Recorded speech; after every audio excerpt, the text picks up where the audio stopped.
that everything... I'm gonna turn down the window capture a little bit this time, actually, because my voice is not doing too great today. So I'm gonna hope that that doesn't drown me out. If it does, I don't think it will, but, you know, can't be too sure, you know? Okay, hello everybody, welcome back to corru.observer. We are just going to start... I think I've loaded the file correctly, I'm not certain. I think I've loaded it correctly, and if I haven't, well, shucks.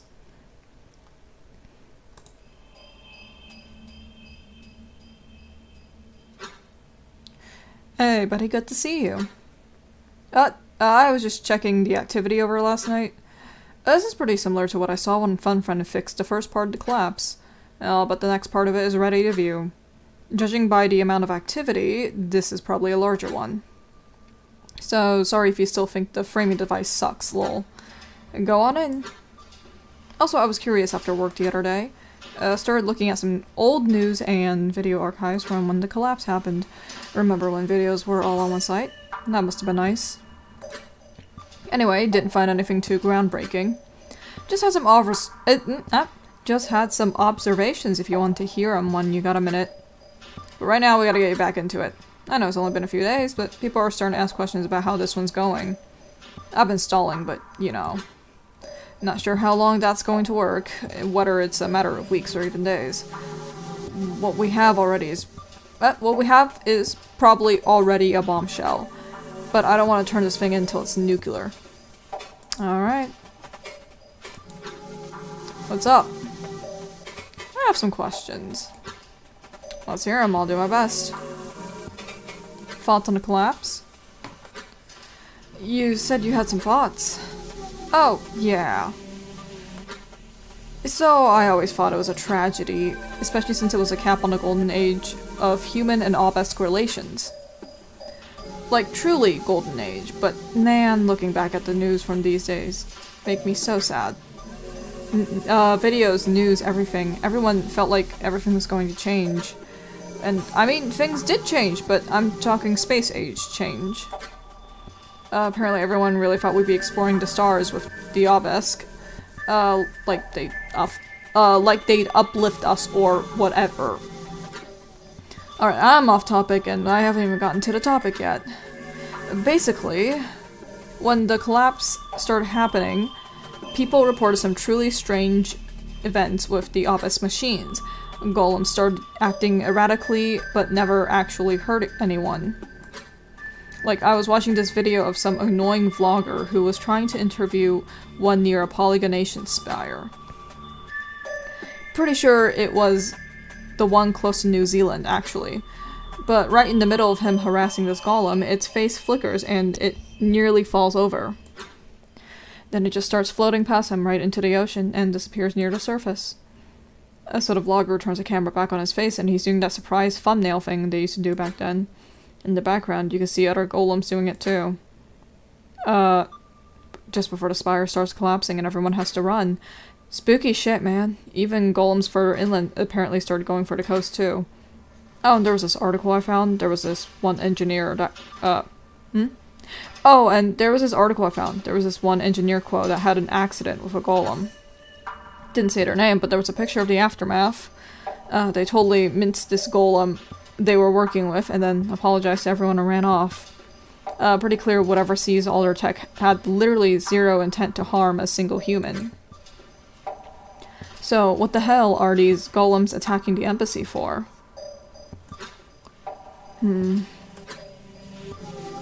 Alright, now, I know I'm rambling, but one more thing. No matter where I looked, even using those new net filter tools, after the collapse news cycle settled, there was not a single mention of Akis or her team anywhere. No photos, no videos, nothing. I mean, sure, a little historical paper here and there, but, well... I'm a little worried we may not have a whole lot of time left with Akit's memories if this is anything to go by. Anything else on your mind? I feel weird. Is something wrong? Weird how? Can you elaborate? Not sure how to. It's in the back of my head. Oh, maybe it was something you ate, dude. I don't know. Looking at your OS state, the GAD has been the negative. I know other mind spike ops have had issues with corrosives when that's the case. What is GAD? What is that, GAD? What, you don't know? The GAD value, dude. Global ambient dissonance. It's literally in your system menu. Top right by default, I think. You've really never heard about it? Maybe mentioned it a few times. It's never been an issue. Well, I guess it really doesn't affect that much usually. I just work in a weird field where it does. Well, fortunately for you, I know the story. Back when mind spikes were in development and first being tested, they started noticing these occasional rendering and recording bugs. They'd run into things that should always output one thing, got tiny deviations instead. A mind spike could not figure out what the fuck was going on. So someone set up this tiny component, something Frortov, forgot their first name. The little Frortov box runs a constant and predictable signal into an output. The little Frortov box runs a constant and predictable signal through the input into the OS, then compares the output. Basic troubleshooting, right? Turns out, signal will come back changed. Not just that, it was the same change on every mind spike if you tested multiple at the same time, despite not being connected at all. Like, we're talking the same on different sides of the world. When the value came back way weaker or way stronger, the memory deviations were more severe. Pretty crazy, right? They never did figure out what was causing it. So, there's now just this little box in every mind spike to measure the GAD value. Some people think this is evidence of the noosphere, but the popular theories are that it's something with Earth's magnetic field. I also read once that it could be electromagnetic interference from the Dole contrivance, but I don't know about that one. What does that have to do with corrosives? No clue, to BH. I just know that when the value is in a negative, people report headaches and sometimes rendering errors. Don't worry too much, pretty sure it doesn't cause any damage. If you say so. Let's go. And I'll take a tea break real quick.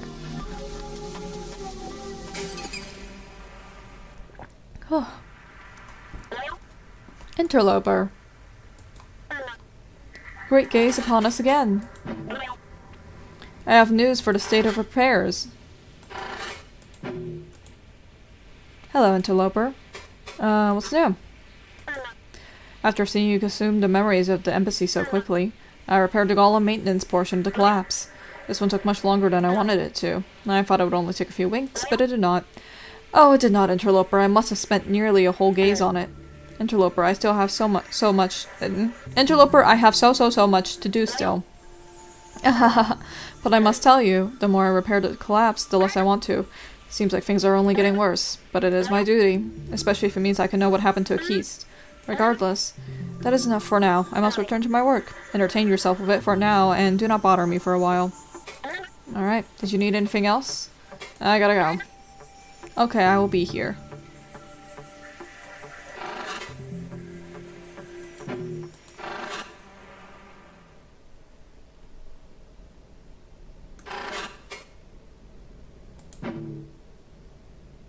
Load iteration, I think?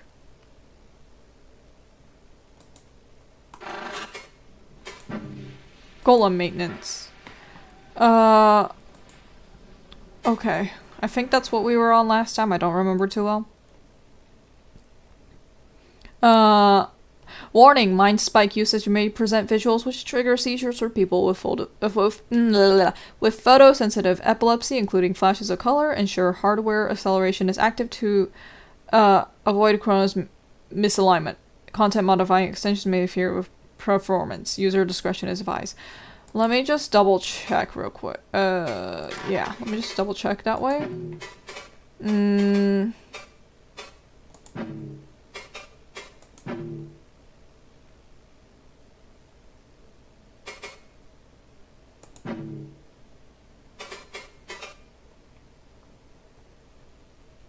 Okay, I think it should all be fine, probably. Attention, continuing memory stream. Inheriting iteration context. Continue. Okay, Fukani. Commencing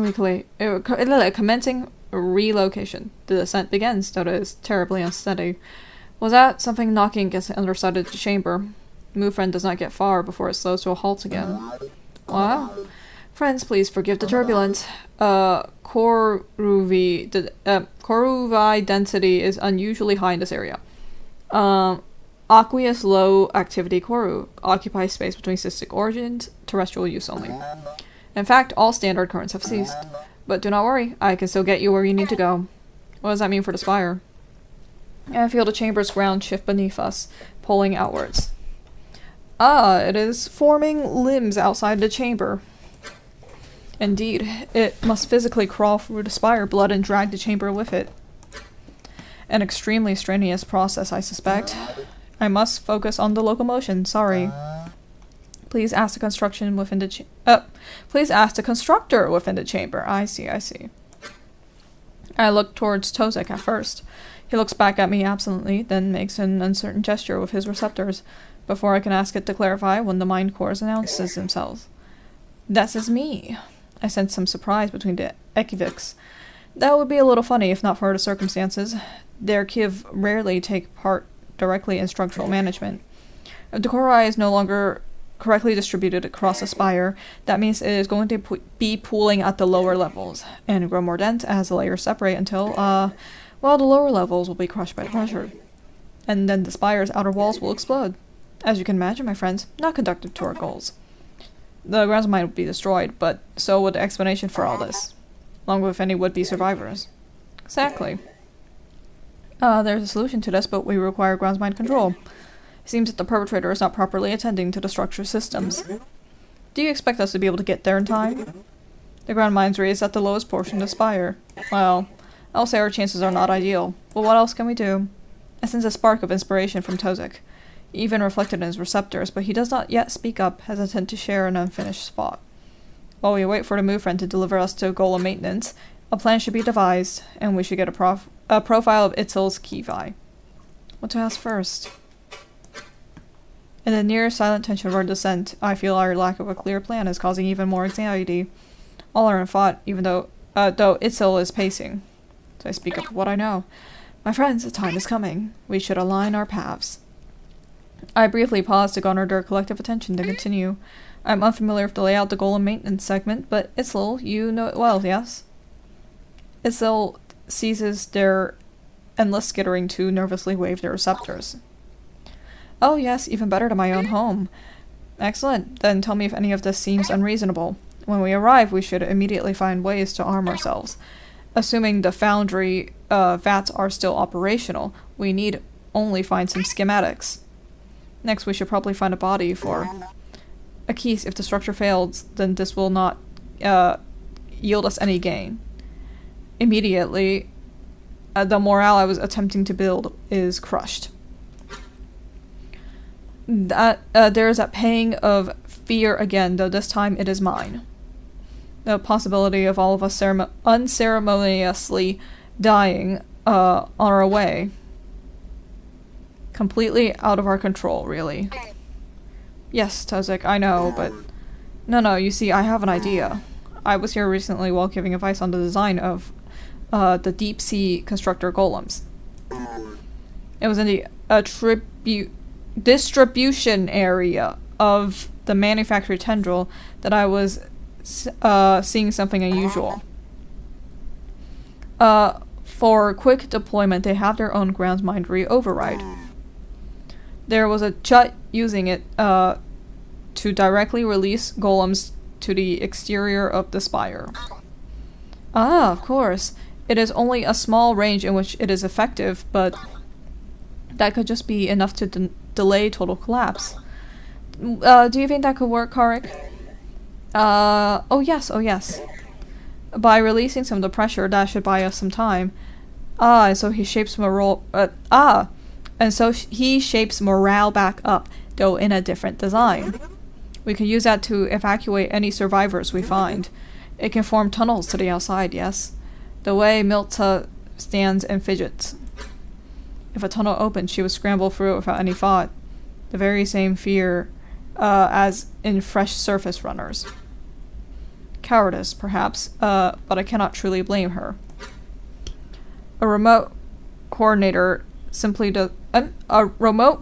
does not simply change expertise for fun. If we must, I suppose. but we'll need all the help we can get if we intend to assault the grounds mind. What if I expand the control of the override? In the brief, stunned silence, our attention is drawn towards Gakfu. How many unauthorized miracles does she know how to perform? Grounds mindry overrides are tightly controlled, but she is clearly capable of more than I have ever known.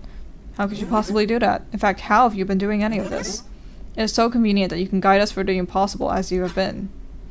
Milsa's voice is heavy with accusation. Her receptors close like fists. An outburst simply driven by fear, but what is she implying? Itzel skitters forth, announced by the clicking of her sharp legs against assisted glass. Hey, does it matter? Gakfu is helping us save everyone. Itzel's assertion earns Milsa's attention, for she seems to have no retort. But this alone is not enough to diffuse her suspicions. Gakfu hangs her receptors back cynically. She could elect to not even answer, but... Alright, you want a proper explanation, then fine. Yes, I have a mind core with ground mind's capabilities. What can I say? I am quite attached to it. Where's this spite coming from? The briefest silence passes, Milsa looking between us. She seemed to take particular interest in Tozek in this moment. Is this issue only mine?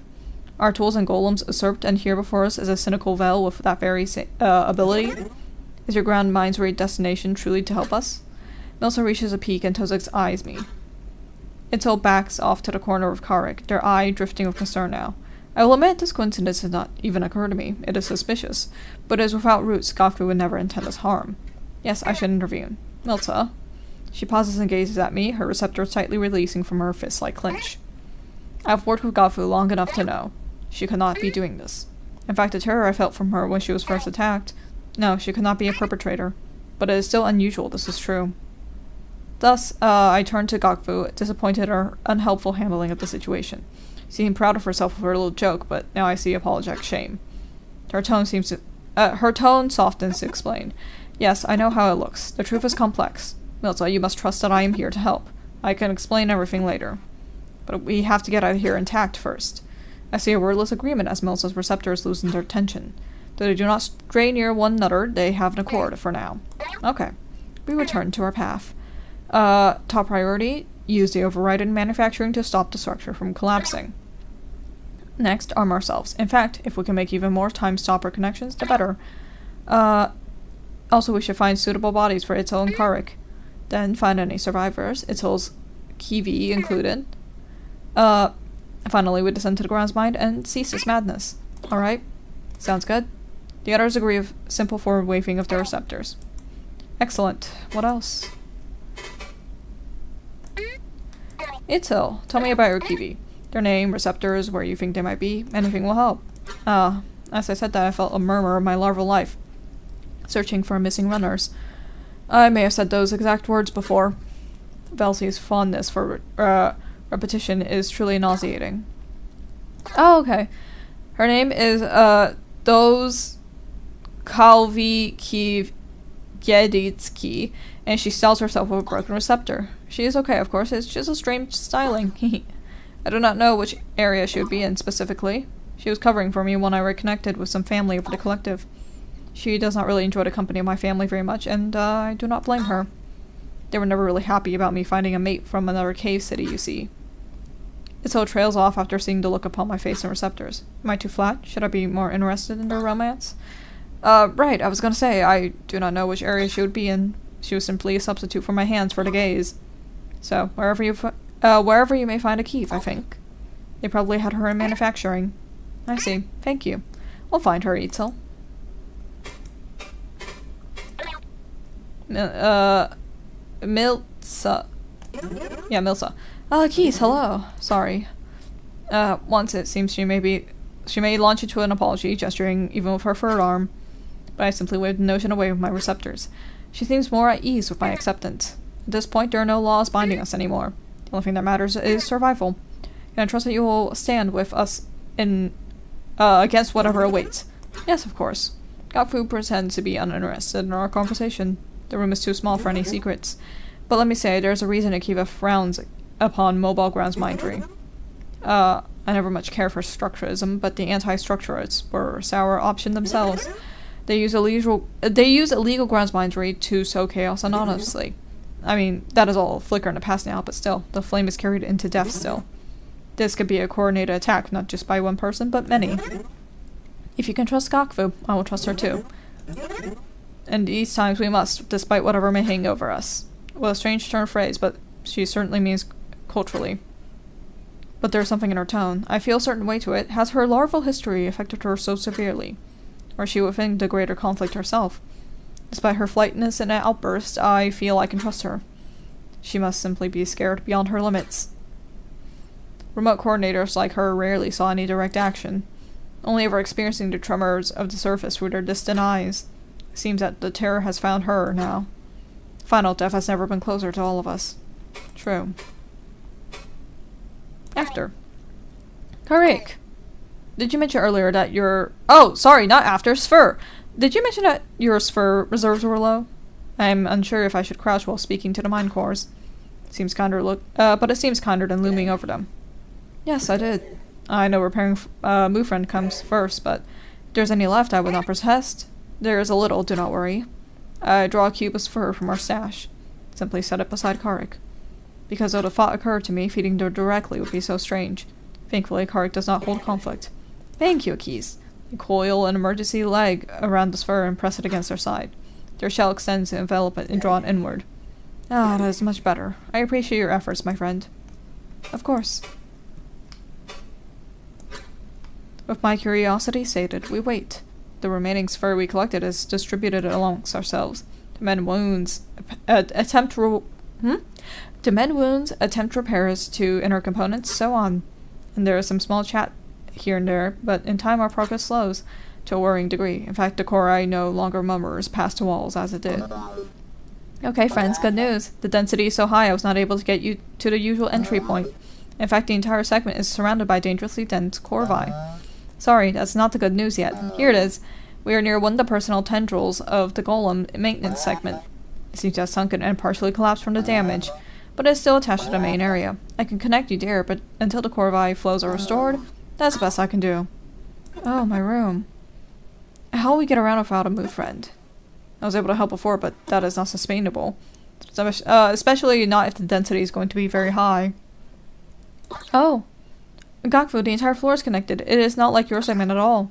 Or most of them, really. All the tendrils and chambers are connected semi-permanently. It is easier to move golems and resources around that way. Yes, this was impressed upon me in my recent visit. It is as if I were strolling through a Vazian cavern. In that case, even with the high density, it should still be mostly intact. Contiguous spire chambers are typically well reinforced, for they do not move often. Yes, very good structure. However, it will not last forever. Archival veins around the segment are collapsing and will soon be falling into the area directly. Be careful. I'll wait here for you. Are you able to handle the pressure here? No, sorry. Once it is safe for all of you to leave me, I will return to a safe level until you have resolved the pressure problem. You're leaving us? Oh, no. Only a little. I'll be back to deliver you to the ground's entry floor, of course. And if you take too long... Never mind. Good luck. Moo Friend forms a tunnel to the personal tendril. It remains partially closed until we are ready to proceed. Before then, I should consider who would I want to accompany me. Milsa has proven to be a powerful defensive force despite her hesitance. Tozik, I think, we will need for his repair skills, but Gakfu's control over Corru is uniquely effective. Party menu attaches spatial navigation. Additional functionality enabled. Activate or deactivate potential party members. Drag from or into active party. Recollective locus cannot be removed from party. Belzy, be kind.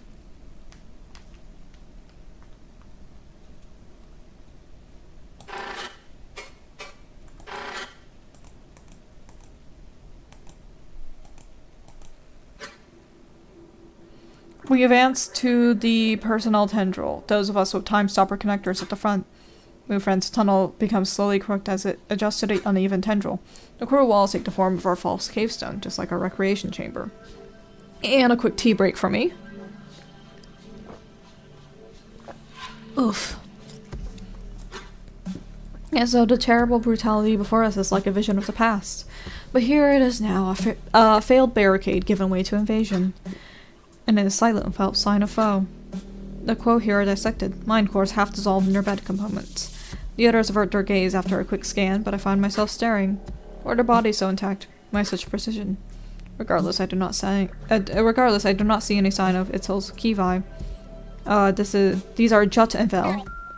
Just keep moving. I gesture for the mind course to climb up along the walls and ceiling, as it will be safer. Then a step into our advance. A familiar whisper comes again. We exchange a few glances. Tozuk's receptor is at attention. He speaks flatly, dreadfully. It is happening again. That is all the time we have to brace ourselves. The signal, the pain, it is here. The wordless message breathed again.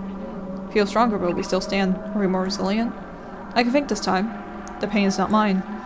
I managed to stay standing against the wall. The others crumble, clutch their heads in their chest. My eyes bend, my sense of gravity is disrupted, but I stay cautious. What exactly is happening again? Hey, are you okay? What? I see through the pain. The mind core is plainly looking down on us from the ceiling. Are they not affected? The signal is short-lived this time, like an echo of itself. Already it abates. My eyes slowly recover, though I feel my perception is not entirely accurate. Before I can say anything, there's a rustling throughout the room. The slain quo, some have risen. Their bodies distorted by their damage, as if drawn to some terrible life by Seikurai. Is that? It is not an illusion. They are real and they walk towards us with the strangest serenity. Here, I am here, I am here. They speak in unison, each unique voice blending into one another. A drowning metallic chorus filling the tendril. At first, each step towards us we back away uncertain. To kill an aberrant container is simple, but do these ones intend us harm? Is it more? Can they be helped? I step forward. Hello. Here. I hear you. I hear you. Usurpers. Akis, stay back. Those are not obelisk. Her fear conveys what I need to know. They are not miraculous survivors, they are infested husks. We must make this first move. Okay, taking a moment to drink some tea, because oh my god.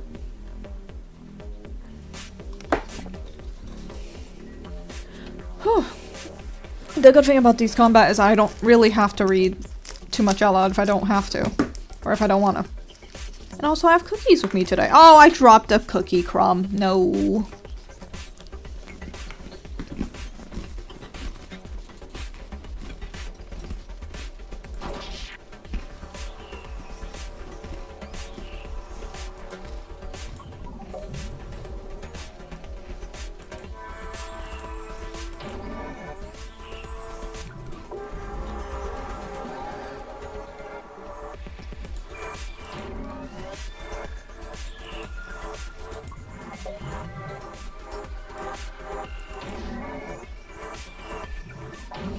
Are you winning? Hi, Shubi. I am winning, I think. I brought snacks with me this time because I had a feeling that I'd be here for a hot minute. And the thing is, during these combat situations, I actually can eat them. Because normally I'm talking. So, yippee. Share? Yeah, I have Chikawa cookies. I don't know what kind of cookies, but they're Chikawa.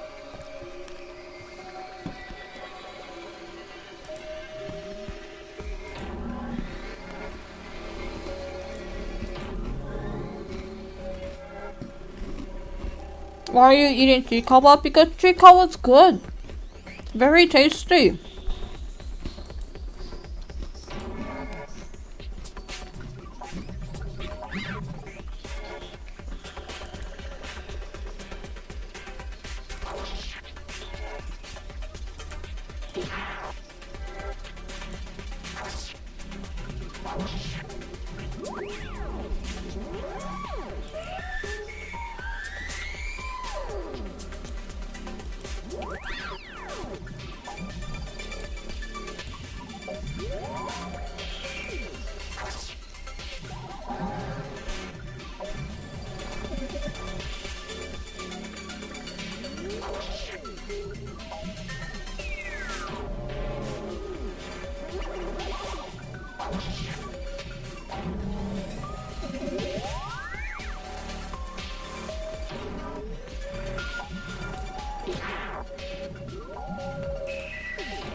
The last husk crumbles into itself. Immediately I scan over our team and we are fine enough. Itzel and Karik cling to the ceiling in the corners, Itzel refusing to look. Milta and Gokfu both have recoiled in our victory with no celebration. Tozik most of all, seems present in this moment with me, drawn to one of the corpses. The adrenaline, subtle joy I felt before is overwhelmed by grief. I do not know these Quo, but in their incoherent faces were every person I've ever spoken kindly to.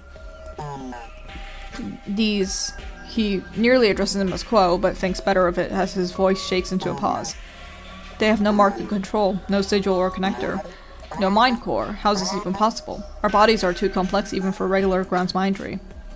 These bodies are all truly uninhabited? The mind cores, Itzel, Karik, maybe they could... No, terrible thought. I dare not even complete it. But that does bring something to mind. Hey. Itzel, Karik. Did you not feel the signal a moment ago? The same one as before? The pain? The madness? They look one another, though Itzel returns to huddling in the corner, eye spot turned away. No, I mean I felt something. Just passed. Not like before. Gokfu, Milta, you all felt it? A simple affirmative receptor gesture from both is all they can muster for now. Tozik stands from the body he examined, drawing his korski back beneath the surface of the hand. I did too. It felt closer. We are on the right path. His finality implies we should leave this tendril sooner rather than later, so we commence. Still, closer is a good way to put it. Felt stronger, but it may just be proximity. Itzel, Karik. Remain close. Stay high and far away from any bodies or inactive golems. Okay, Keist. Alright, let's go!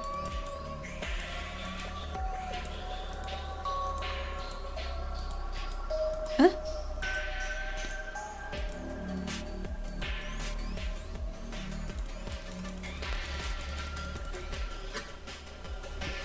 What? They are here too and drawn to us immediately. It was not a single moment of madness. Velzy's eye hangs heavily over us. I feel its delight in our torment. These husks must be destroyed before the others can come through. Alright, let's go. We are beset by incoherent foes. Our only option is to fight, or is it? We could also expend the disabler. There may be a better time for it later. I'm just gonna fucking fight.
There we go, and we've done it.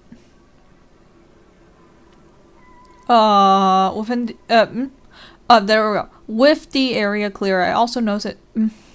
With the area clear, I also notice some doors here are sealed. It is safe enough, so I call back. Safe to proceed. Come quickly. So we stand in this great lobby where I imagine Mufren first tried to deliver us. The stone, the decorations of false life. Were it not for our splattered corvi and the sludge from our once friends, it would be beautiful. Itzel, where's maintenance from here? Itzel scurries towards me. Then past me? They approach the central obelisk, which seemed to have a managerial golem stationed at it.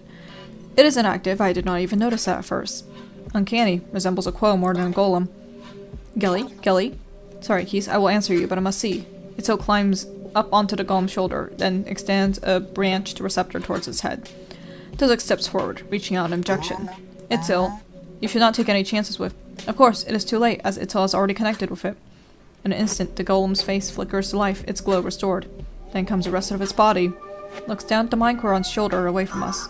Hello, Itzel. What are you doing here? I thought you took the gaze off. Its voice is feminine, shifting between intonations strangely as golems tend to. When Itzel disconnects, Gelly looks towards us. A pseudo-receptor is extending a greeting. Itzel seems alright, though they are looking at Gelly strangely. Perhaps in an engineer's eye, assessing the damage. Though this is interesting, it sprouted disconnected receptors, the physical marking of an echo with lifelike personality. It is likely bearing a strong echo of a tear in the embassy, or perhaps one carried from home.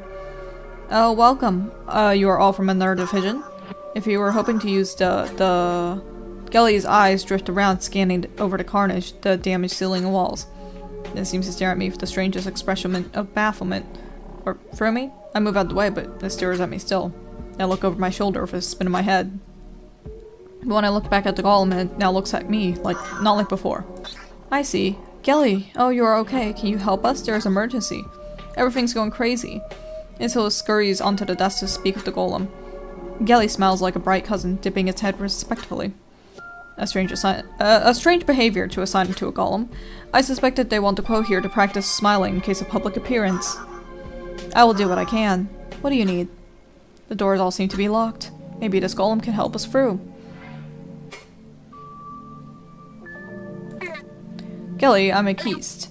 That is Gokfu, and Milta, and Tozek, and Kurik. Seems you already know Itzel.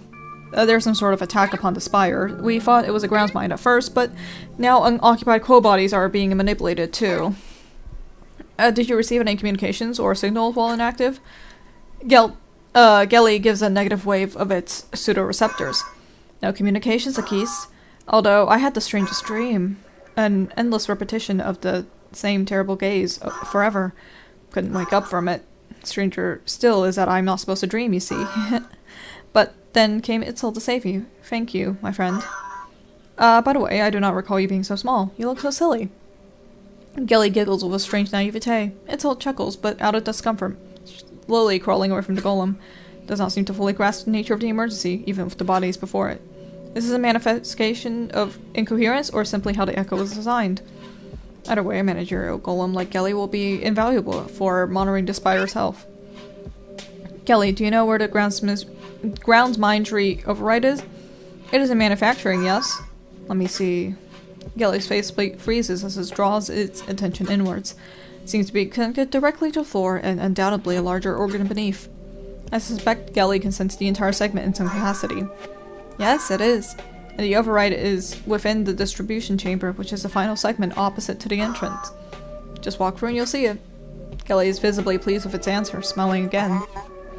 Gelly, is there an operational impressor in the area? Its gaze is drawn inwards again, slightly longer this time. What is that, Tozek? Instruction deep cloning tool. Usually used in quo body and golem construction, but we can use it for this. If we want to make more time stopper connectors, not enough to simply copy them. Further connection to the time stopper is complex. Total dual synchronization must occur, and an impressor will let us do that remotely. Ah, forgive my delay, Tozek. Most of them are broken now. There's a functioning one in the chamber just behind me. Advanced operations. In the form of a core book, so I should be able to just grab it for you. I understand you want to use it right away, so I will connect it to manufacturing. Please wait. I seem to be unable to remove it from the advanced operations chamber. Is that Vilsey giggling I hear? Haha. Gelly turns, drawing our attention as well. The doors to the chamber are mangled in ways that the collapsing spire would not cause. The impressor itself is reporting full function, but adjacent core pressure is forcing it against the chamber, and the room itself seems to be severely damaged. I suspect that has something to do with the foundational construction golem they are working on.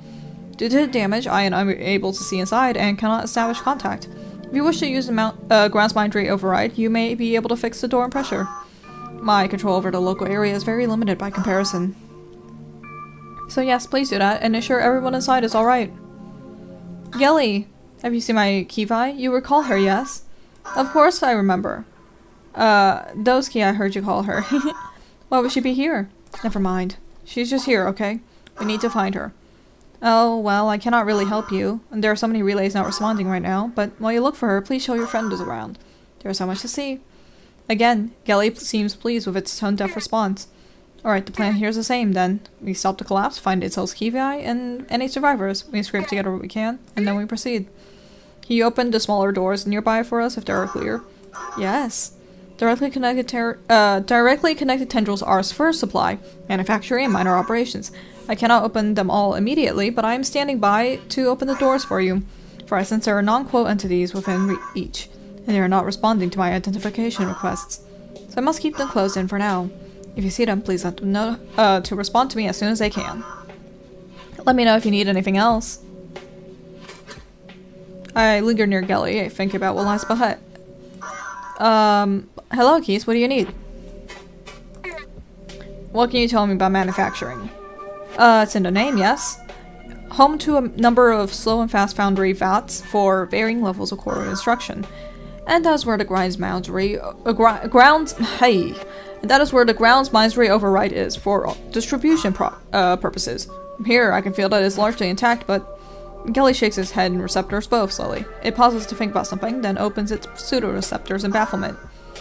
The distribution network is behaving erratically. Someone must be fooling around to override again. A troublesome Vel, no doubt. I scoff and glance at Gakvu, whose tightly wound receptors loosen in response. Hehe. What do you know about the sphere supply? Essential metals are processed and spheres grown for this segment. Additionally, it has a storage chamber with dual microconnectors for remote delivery. Technology fresh from the Jut's receptors. Microconnectors? Oh yes, exciting development. Like using the contrivance for small mundane materials. I don't know the specifics, but Gorzi, a friend of mine, was a proponent of these. Doesn't seem safe. It's still new. I heard about these on the network. Von is in development from Uzkani Ozo, ironically. Though the implementation seemed promising, it seems reckless to use them in the domain of the Bright Cousins. Do not worry, it is safe, though I cannot clearly perceive what is happening within that tendril right now, because there is a strange interference originating from it. I suppose that is why I cannot contact anyone, in fact. Could you go tell them to stop that? What? Is that where the signal could be coming from? No, the grounds mine sigil we saw before demands it must be the grounds mine. Regardless, this warrants investigation. That aside, it could be a valuable resource for the creation of armaments. What's in operations? A wealth of interesting research. Contains the side projects and lesser divisions within the Golem maintenance team. A large number of chambers that float around the core of that tendril. But only a few are directly connected at a time, as the others are on hold. Presently, the connected divisions are, let me see. Gelly's gaze defocuses and its pseudo-receptors slowly close with concern. How funny. Deconstruction dual development friends translation. They appear to be connected, but are nearly all affected by some sort of blockage? I wonder what they got up to. You may only be able to reach a few of them for now. I will alert the grounds mine. That will not be necessary. We can fix it. Alright, thank you. The golem smiles wildly at me again, blindly accepting my blatant lie. Translation. A strange operation to have in a golem maintenance floor. Perhaps they were preparing some sort of new translation golem? It may not be of great use to us now, but perhaps we should at least fetch some of the archival data, if any is intact. A great amount of work between divisions was done to decipher so many languages of the cousins. It'd be a tragedy if any were lost. Of course, this is only secondary to preventing the structure from collapsing as a whole. Thank you, Gelly. Oh, Keys, all the minor operations have direct connections to, archival veins. Once the area is stabilized, we could go see if anything would be of use. I know the Adult Development Division has some interesting projects. They may come in handy. Yes, we should.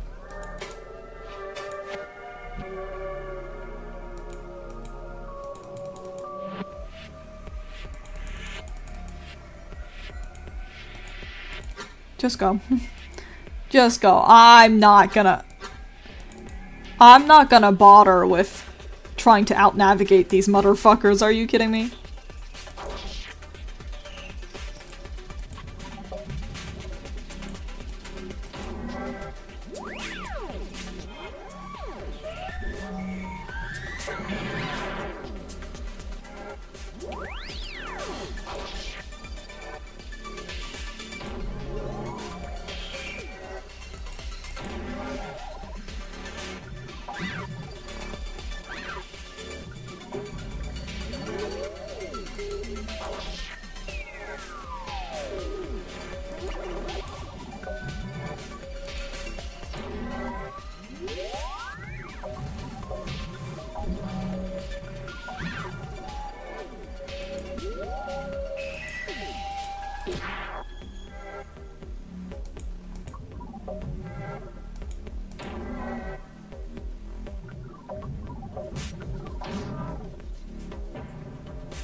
It is clear. I call back to the team to enter as I file in to access the room.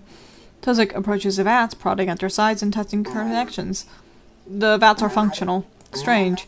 The golems have fallen, the bodies of our kin are risen without clear connection. The vats, the doors, these mindless stationary technical things are intact. Is mobility the common factor?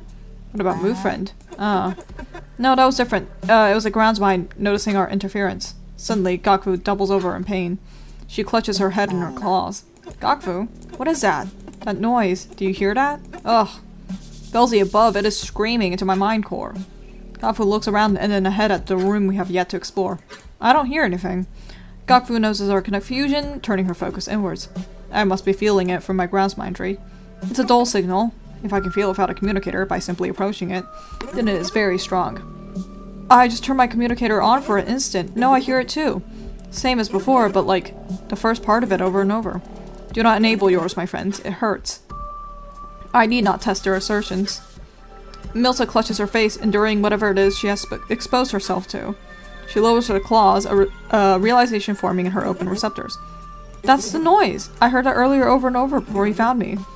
It's what's disrupting all our communications. Part of it.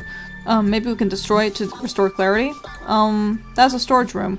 Only has a delivery golem. Why would it? Oh, that's what Gelling was talking about.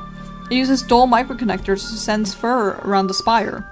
Maybe it is using that to broadcast the noise? We should stop it, definitely. Maybe I could even contact my Kivai. Well worth a try.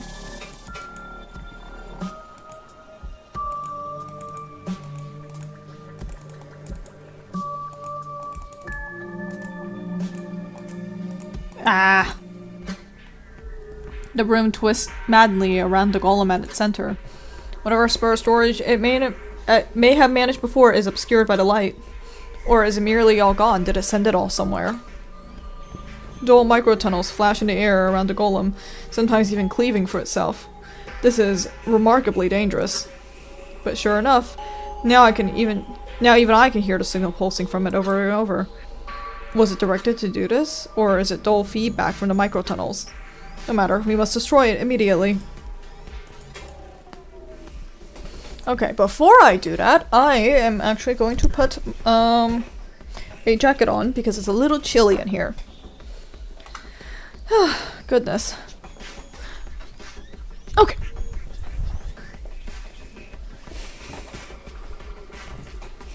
Okay, alright.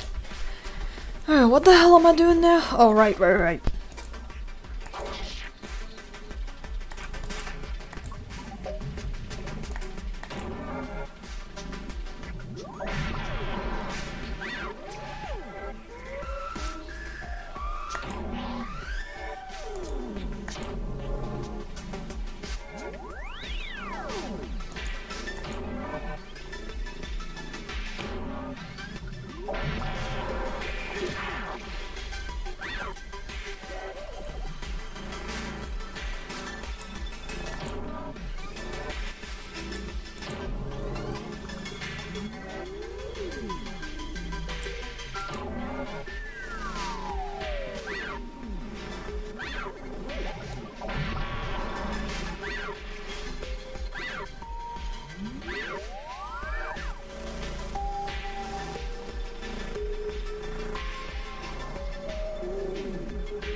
Oh my god.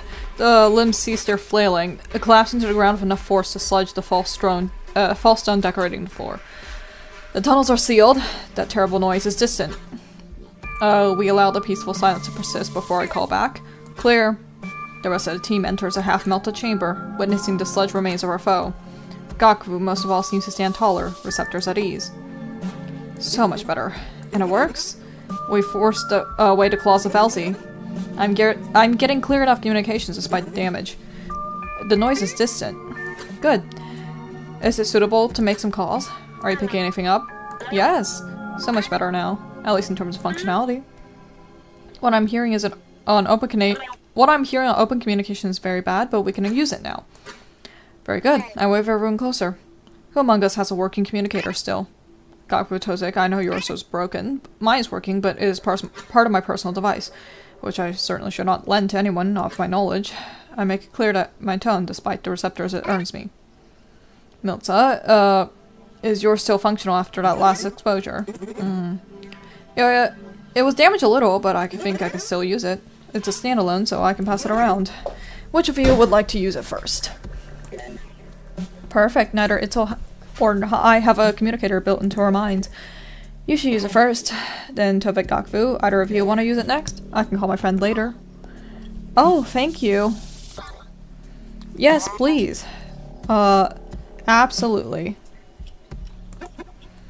I'm fine. I can wait till we stop this. Gaku is visibly perturbed, receptors twisted with confliction. She does not speak up, but I know her. I think she does not trust Milta enough, maybe. Or is it who she wants to call that is the issue? She notices my staring, looking away and loosening her receptors again. I thought I knew her well, but so much is coming to light. It's like I only walked on her surface. Elsa begins to pass her communicator around, unconcerned of herself. I should try to contact someone too. Let's make some calls. After that, we should resume with our plan. Weaponry, a body for the mine cores, and any survivors. Then a beast in the way of the impressor. Even down to the supply missing from whatever that golem was doing. With this, we could create something quite tough. Notice, inventory addition. Knowledge of golem's fur, key item from memory stream continuation. Locate other key items to proceed. Act enable call, utilize perspective swap to examine. Additional argument point received. Sure, make a call now. Friend, activate communication. Standing by.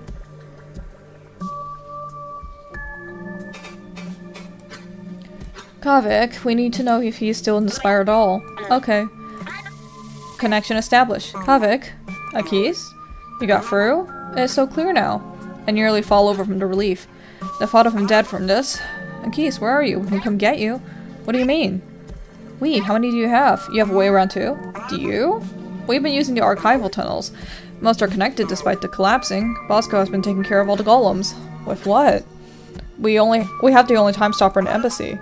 He's okay physically. It's impressive how he has dealt with them.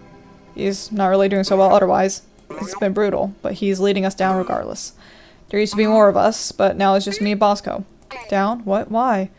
Hold on, I have Gokfu, Tozik, and some others. We are in golem maintenance, down from our research segment. We intend to stop the grass mine. Us too. We'll meet you soon. We are nearly down to maintenance ourselves. I will tell Bosco. I need to go. There are more coming. Careful. You as well, my friend. If they're fighting, Bosco will be too busy to call. We will simply have to watch for them. Stay safe. Kazuki, I think she was out of the spire this gaze. Oh, day would be more accurate given her schedule. Okay. Akis, when I try to call her, it is more like that noise you stopped. It is overpowering. I don't know why, but something is stopping me from reaching her. What does that mean? Is she in the embassy? I do not know, Akis. It's not like it doesn't sound like anything I can hear in the embassy. Peculiar. Velzy, guide her to us again. Makoa! Maybe we can try and get an explanation? Okay.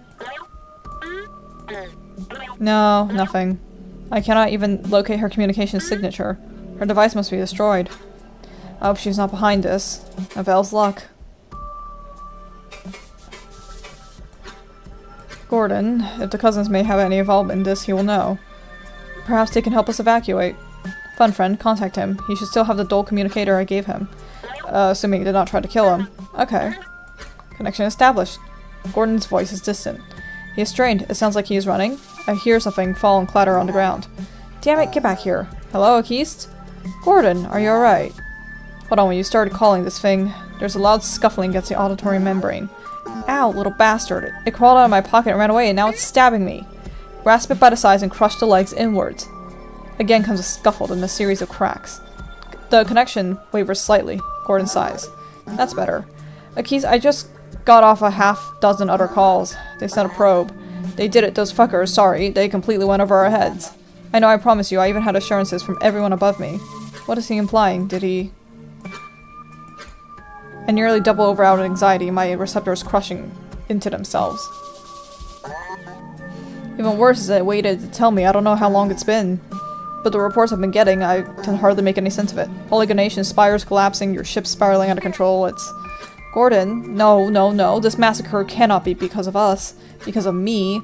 His voice changes, realizing my tone that is worse than he can know. Growing quieter, more fearful, more like mine. Akist, what's going on? What is all this? You promised! You said... I do not breathe, yet I am strangled. For this instant, it is like I'm screaming into my own head. No coherent words reach Gordon. Shit, I know. But it doesn't work that way for us, Akist. We can't just hide things like this. I know I told you I had to keep it quiet. But there were certain people I had to tell and I didn't want. The signal degrades further, and hear another crack as he struggles with the communicator. He speaks, but his words are lost, a strange and familiar murmur overpowering them. If this is not the ground's mind work, did it come from the source? Did the probe do something? Before I can convey my thoughts, his voice comes back into focus. They all promised me the same thing. I trusted them too. But someone took what we found and ran it even higher up. We still have the storm, but once they had the coordinates, someone got scared. That's all it took. They're not telling me what happened down there. I don't even know if they know for sure. Whatever it was bad. Akist, what is happening? What are you? Where are you? Do you need help? I pace urgently, no longer caring to be mindful of how I appear. The others are equally as distraught anyway. My thoughts flood the communicator, overlapping with one another in a wave. A signal overcame everything, and knocked me and my team unconscious. All of our constructs now turn upon us, killing us. Gordon, you must tell them get away from the embassy. You must tell them to escape. Everything is falling apart. And your probe, if anyone is still near, they must escape immediately. And please know, if anything is attacking your people, it is not us. It is not us. Gordon? Akist, I cannot discern anything from Gordon's communicator anymore. There's only that noise. My receptors tremble with guilt. Is this all happening because of me? No, the conflict is at the core of this. I know it. And Gordon, he is not without blame. I trusted him. He said he would listen. I cannot bear this, but if I crumble now, it is like succumbing to fear paralysis on the surface. Curling up and awaiting certain death, abandoning those I could save. No, fault cannot be decided now. The only option we have is to continue fighting and save what remains. Fun friend, I need you to compartmentalize this conversation. Akist, you made me promise not to let you self-modify. Are you sure? I am frozen with indecision. The others, thankfully, are distracted from me at the moment. No, I cannot even consider this. You are right, fun friend. I should have listened to you to begin with. It is okay, Akist. We will survive. Look at how well you have led everyone. You can do this. We'll see. Can you call my sister Rosish? Is the contrivance even intact still? Let me try. We are not cut off, but the collective. It is impossible to locate anything in it right now. Could the signal have gone as far as Obeski? It is technically a dull signal like any other, however.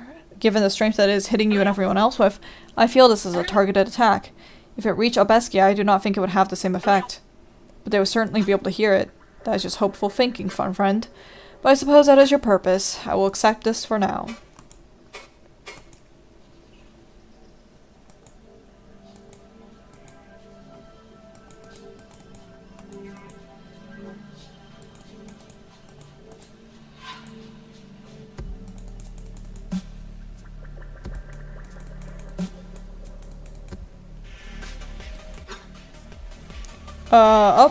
Combat.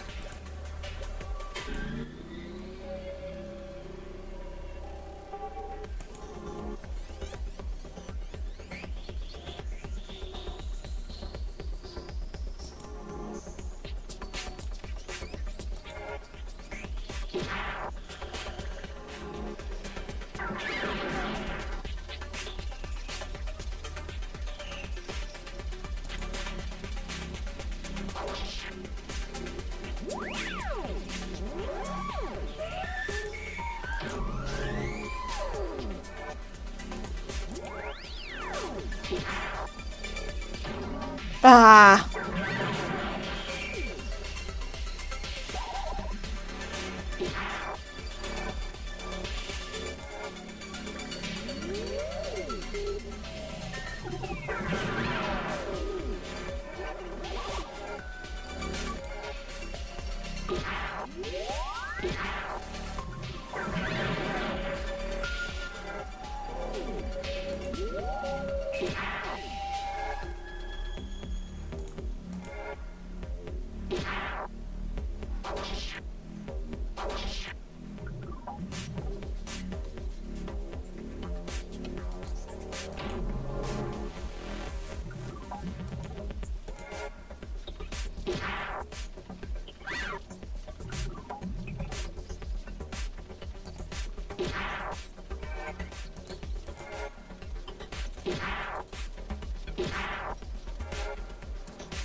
Ah, we're losing. Oh, this is a lost battle. A sharp limb strikes my mind core. What is happening? Everything has stopped. Hello? Tozik? Gakfu? Fun friend? Is anyone there? Help! Recollection locus destroyed. Iteration unable to continue. Start the new iteration. Load save for iteration. Return to selection.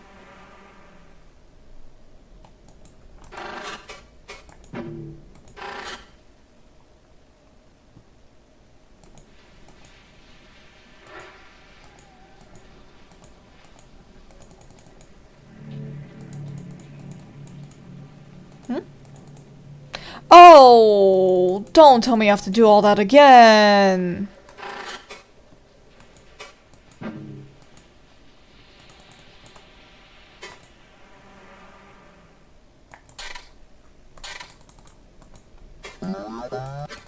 Ah.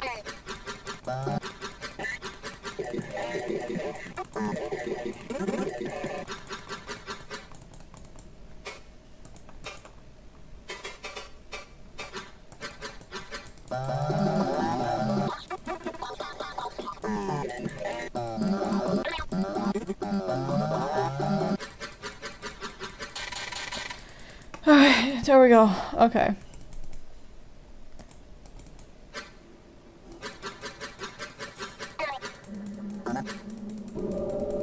Alright, come on. Let's just get back to where we were, please. Ah.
Alright, no, we have to fight it, I think.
Do I have to- I think I have to talk to her to do things.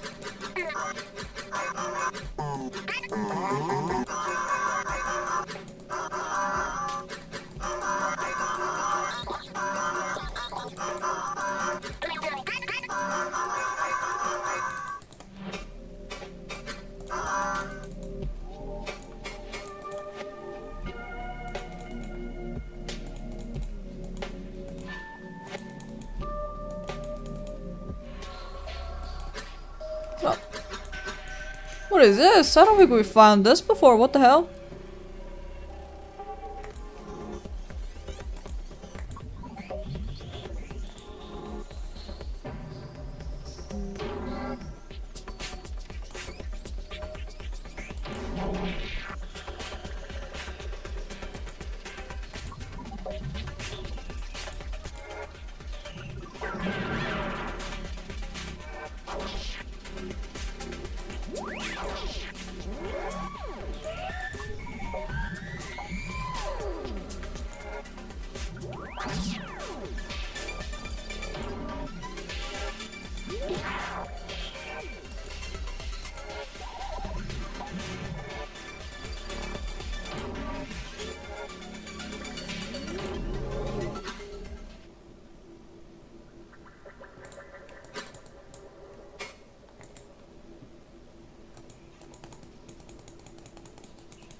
Oh, hi Priam. Ooh, cute game again?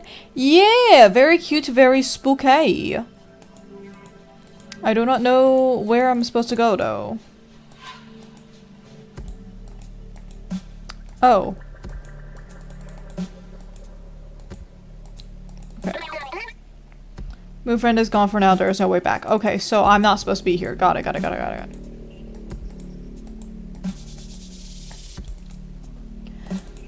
Okay, let's try to find where I can go.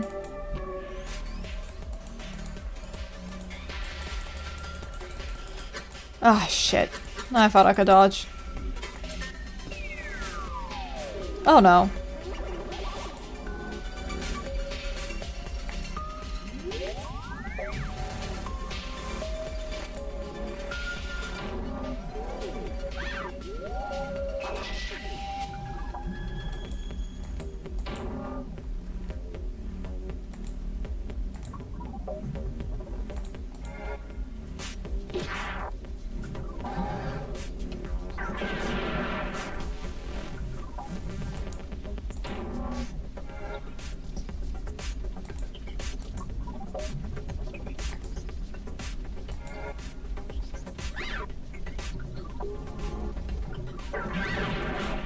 Shit.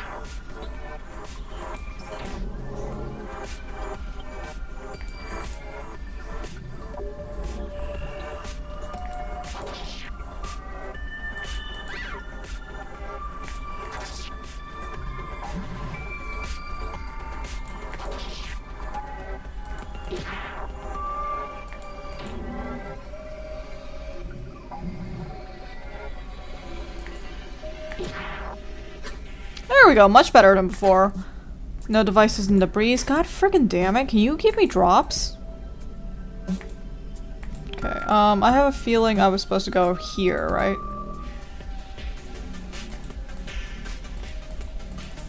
Ah!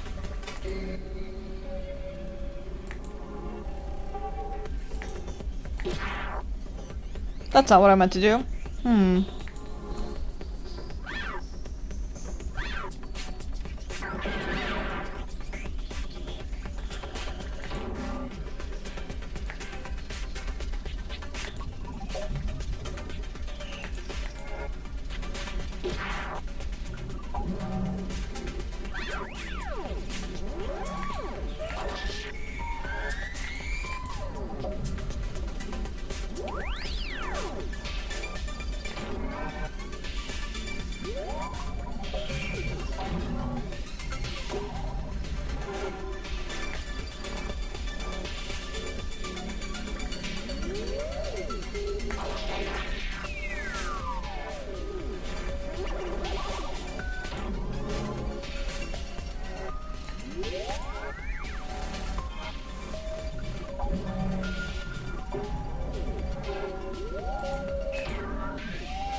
And then I'm actually gonna do this because I think that should be enough to get them to full health.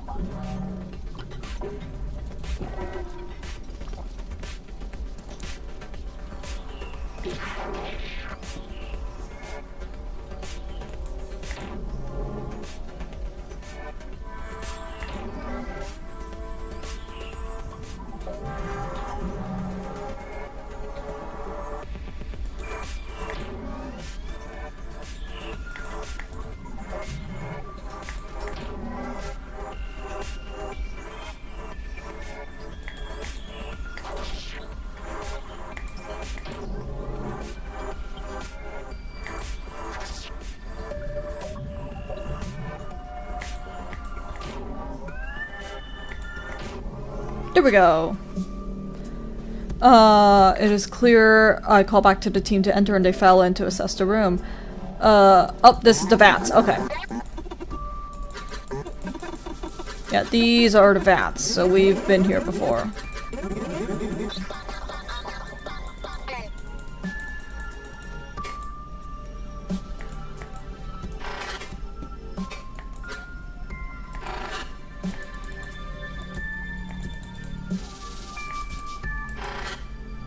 Dog?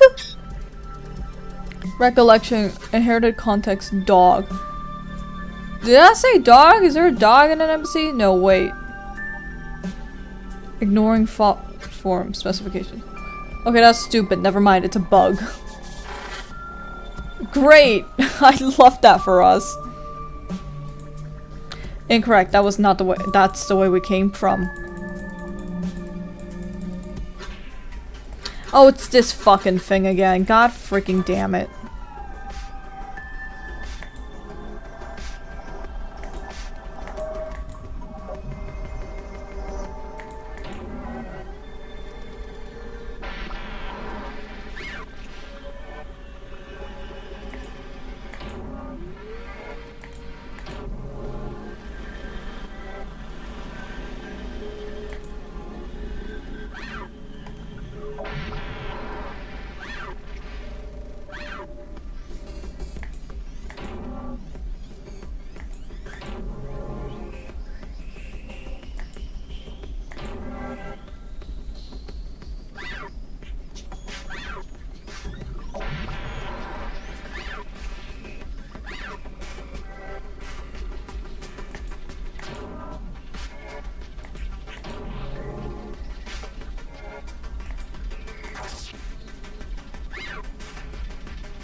Oh god. Okay.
Okay.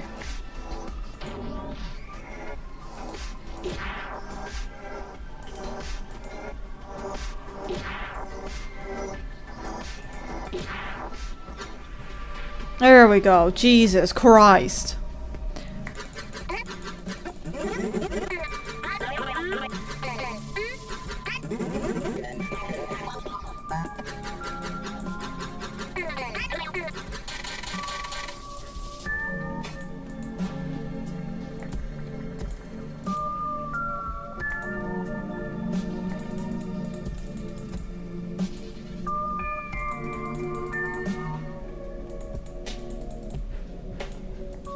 Okay, let's try... Have we gone through this one yet?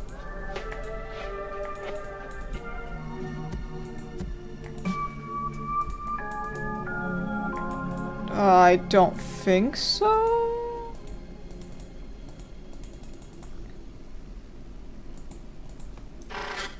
Structure. Projection of an organ residing within the dual plane connected to what? Nearby terminal is broken, cannot investigate. Okay. Very helpful.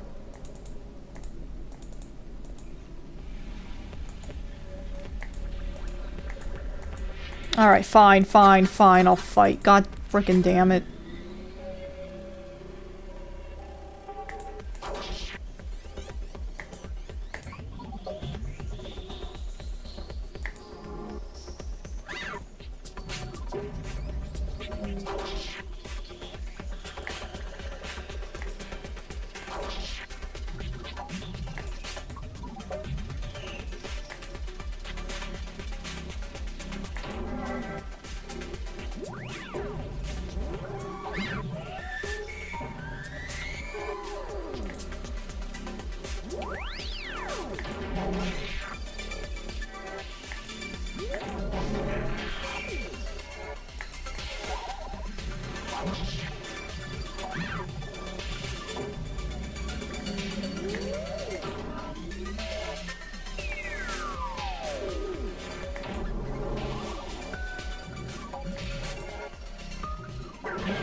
Or find the debris I find at corru. Oh, another bomb! Let's freaking go, baby!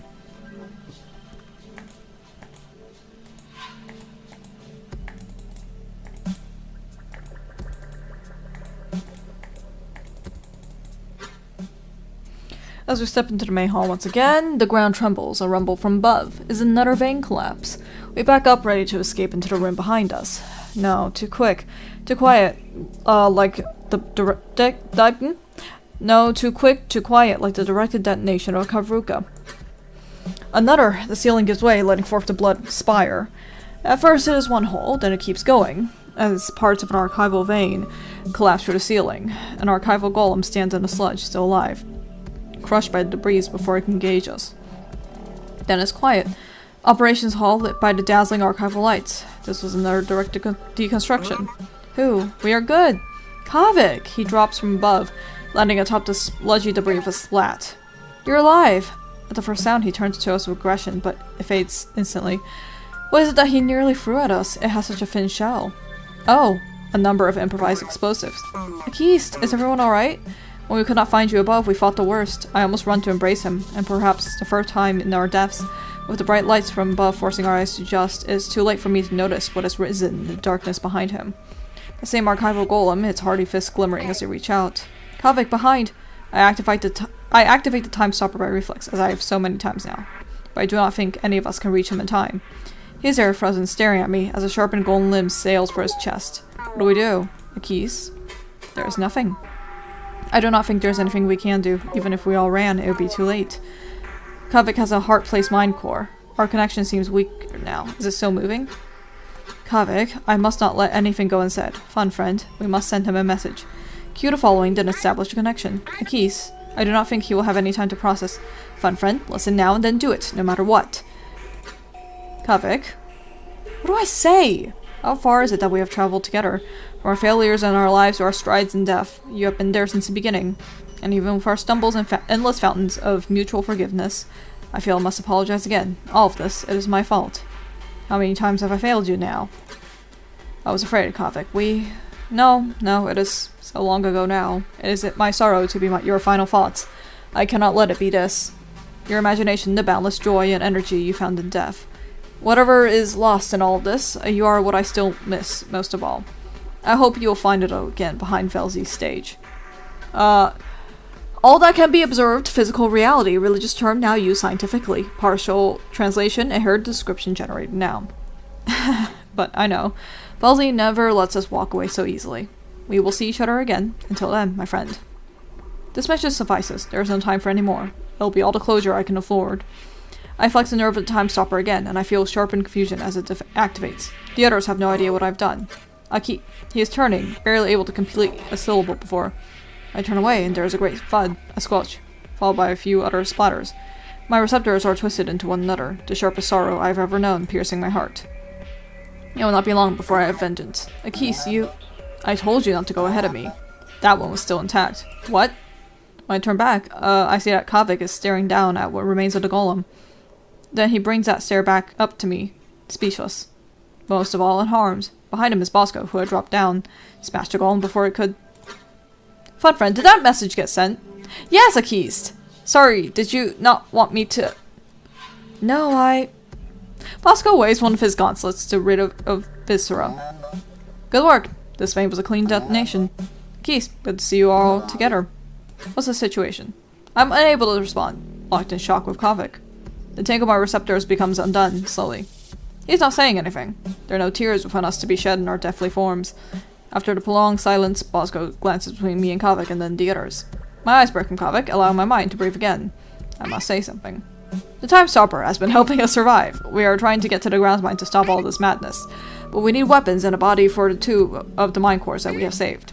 This tendril has... The weight of what I've just transferred strikes me once more. I surely thought he was gone. Do I simply carry on? Yes, I will simply talk to him later. That is all. Already the sorrow is fading, regardless. This is one of her cruelest jokes, Felzy. I can hear her cackle. It has a number of archival cores and connections we can use to find schematics. After that, we need to destroy a large golem in the way of Impressor. We can use it to set you and Kavik up with a Time Stopper connector. I'll find my heart again, and then we will be unstoppable. Alright. I expect a subtle twist of his receptors whenever he is about to say something clever. He always knows what to say. Like Koski, he is practically a Val at heart. But there's none of that here. Terrible darkness looms over him. We are here to help. Yeah, we will get through this. Additional party members, Bosco, Kavik, and I are available. We should keep moving. Aww.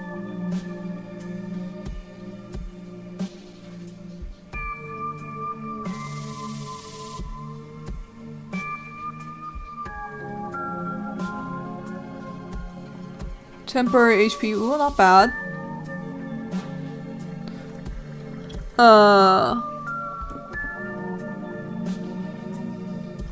Okay, disable.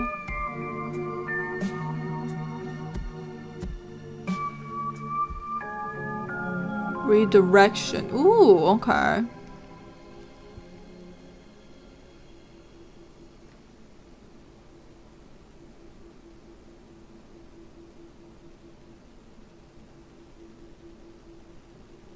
Oh, hit all foes for 1 HP. Wait, that's really good. Wait, I kind of like that.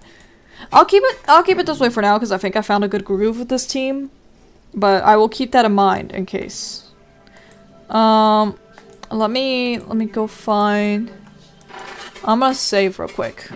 We're gonna save this one. Just in case I fucking die again. Warning, degraded visual profile. Missing resources causing low cohesion. Within this chamber are countless bright relics. They're electric bosses, most active and displaying intercepted images. The noises they emanate are near deafening. Most pressing of all is that great processing core. An echo of its own mind, not perceiving us as it should. Many floating secondary observational cores would normally be focused upon the boxes, I think. Now they simply spin and pulse with nothing of meaning. In the core itself, comes an incomprehensible bauble. Missing resources. Strange, yes, but is it a problem? I do not think it could hurt us if it tried, except for maybe directing the spheres to strike us. But none are raised against us even as we slowly approach. This is a translation core. What's it doing? It mostly shuffles along the edge of the spherical chamber, trying to check behind the screens. For survivors, I assume. Or hidden golems. It's not actually attacking, so... Suddenly, pain. When the words it spoke just pierced my mind. Again, the signal's message is made clear. Hunger, loss, return. The others feel it too in one united pain reaction. I instruct my core body to cease audible reception, but I still hear it. The core cystic components are supposed to not be listening. They are still picking it up, becoming incoherent simply by exposure. What do? Destroy it. No, run. But it's turning the signal itself into something audible. Whatever it is learning is too dangerous. Optional memory segment. I'm gonna fucking run. We should escape. Is non-mobile not aware? It will destroy itself. We turn back, escaping into the hall. We do not need to fight this thing, it's true, but it feels wrong to leave such a dangerous creature. What if Bosco and Kavik have found it before us? I'm leaving. Listen, I will not do a combat section if I don't have to.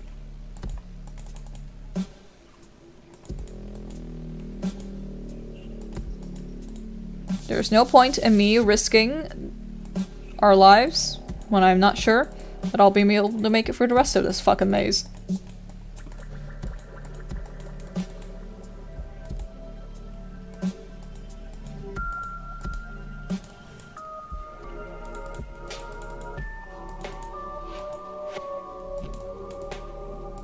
Have we gone through this one already?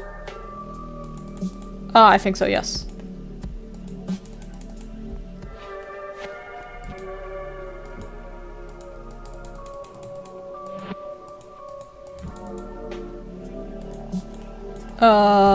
What's this one? Ah, we've been here.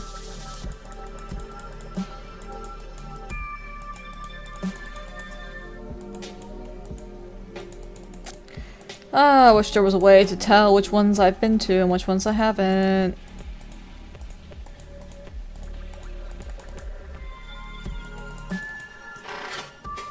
Greater Terminal. Act. Approach. These are the greater vats. We have located some golem readies for we can use from the supply area, but what could we do with that alone? Perhaps there are some schematics or parts we could use around this tendril.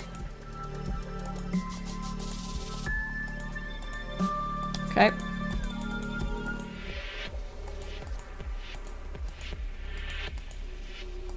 Oh wait, no, hold on. Okay, you know what? Let's fight. Fuck it.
With the area secured, the others file in to assess the situation.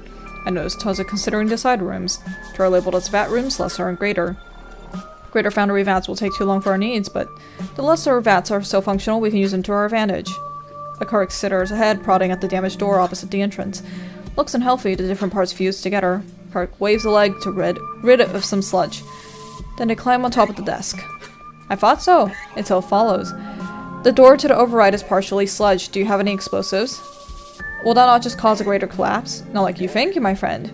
I've done a great deal of structural management. With thanks to the intelligent structuring of these tendrils, a directed explosion will allow us a degree of safety. If this were a research segment, this would be an issue, but here it's fine. Any alternatives? I cannot help with this one. My tricks only work on living corru. How many Karukas would do it? 3 should be safe. I scan over the things I carry and ID others connected with me. We have enough. Excellent. Come over here when we are ready to proceed. We could do this right away, but it may not be a bad idea to check the side rooms. Kavik, who had been rummaging through the disabled gauntlet parts, approaches us. His claws are darkened with sludge, clutching a few murky spherical organs. Hey, you may not need to use Karukas at all. The golems in here, they had a few small-scale dull eyes. which are utility scanning devices. I know how we can wire it and explode. What? Wow, really? You should do it. Oh, Kavik. You're sure you'll be safe.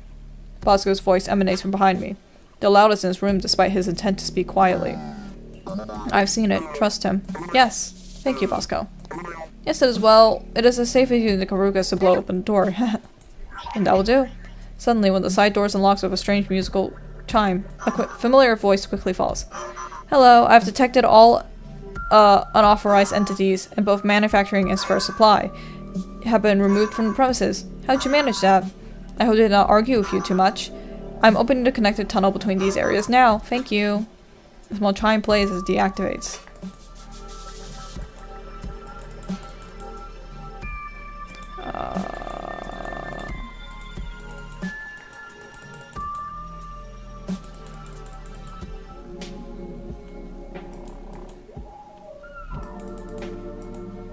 I'm confused. What? Didn't I just come from there?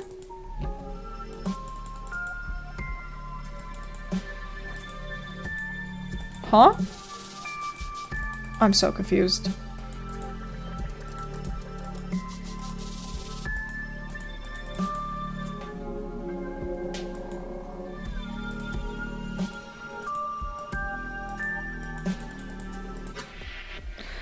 Lesser vats.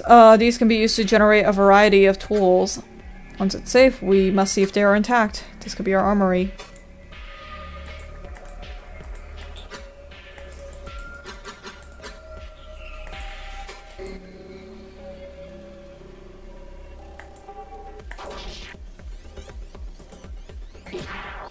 Not what I meant to do.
Our foes lie destroyed. Within the debris I found a corruca.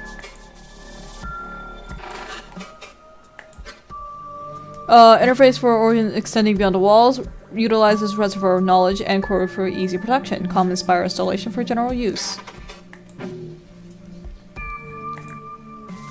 I have only used a foundry vat a few times before, but I recognize that the most here are fully functional. I wonder why? Were they passed over by the signal? Perhaps it is the sheer simplicity of their function, or doesn't matter. Let's see what they have. Additional party functionality, augments now available. Alter party member abilities via augment menu, contained within party menu Z.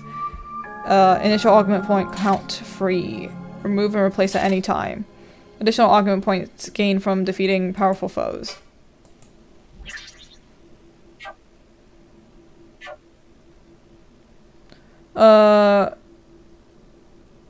Okay,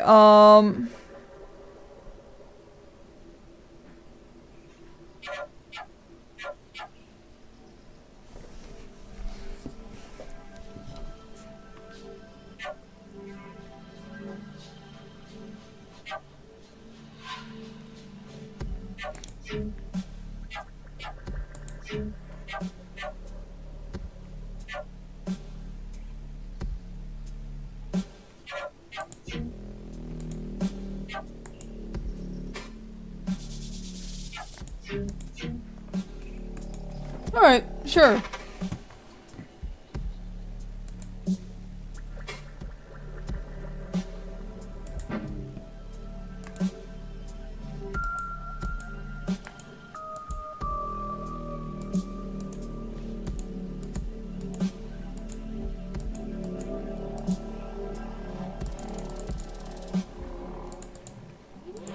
Okay, it says 2 out of 3 tendrils, so there's gotta be another one that I haven't explored, but I don't know which one.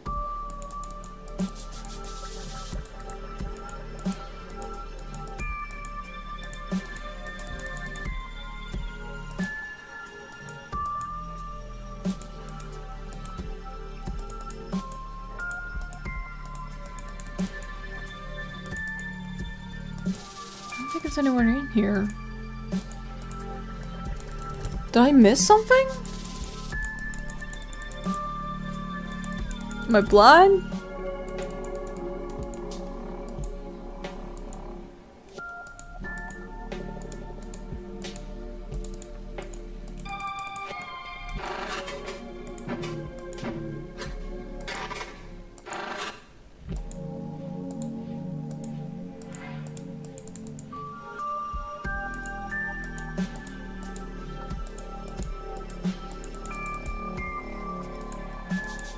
It's this again, but I don't...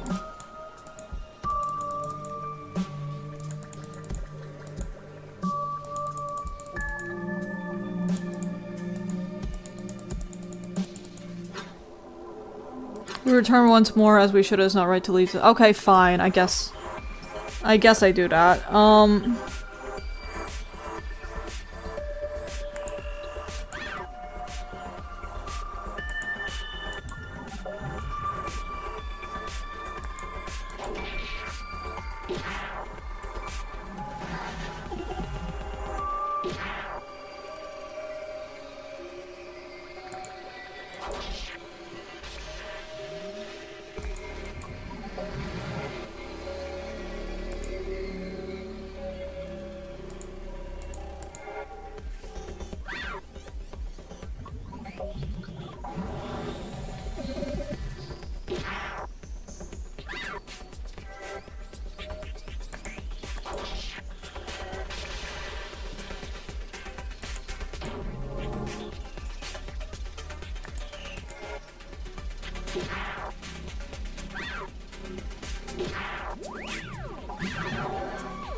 Okay. So, I'm going to actually... We're going to take you out.